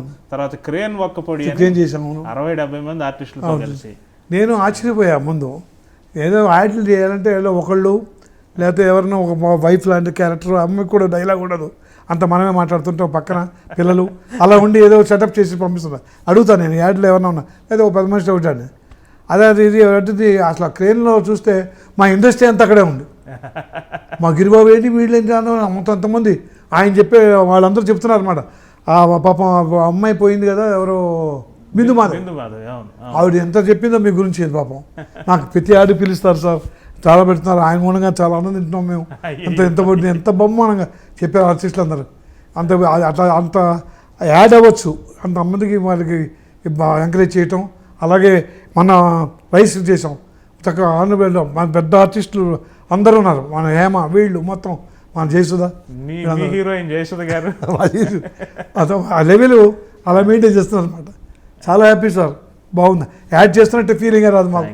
Thank you very much. Thank you. చాలా సంతోషం. ఈరోజు రేరెస్ట్ ఆఫ్ ది రేర్ అనే పదం నేను ఇందాకే వాడాను. నిజంగా రేరెస్ట్ ఆఫ్ ది రేర్ వ్యక్తితోనే ఇవాళ మాట్లాడినట్టు నాకు అనిపిస్తుంది. చంద్రమోహన్ గారిని ఇంకా మనం ముందు కూడా మరిన్ని సార్లు కలుద్దాం. వారి నుంచి చాలా చాలా విశేషాలు, వారి అనుభవాలు తెలుసుకుని మన జీవితాన్ని సరిదిద్దుకుందాం. Thank you very much. Coffee with Yamuna Kishore కార్యక్రమం మరో ఎపిసోడ్లో మళ్ళీ కలుసుకుందాం. Thank you very much. నేను చంద్రమోహన్, యమునా కిషోర్తో ఇంటర్వ్యూ ఐ డ్రీమ్లో చూడండి.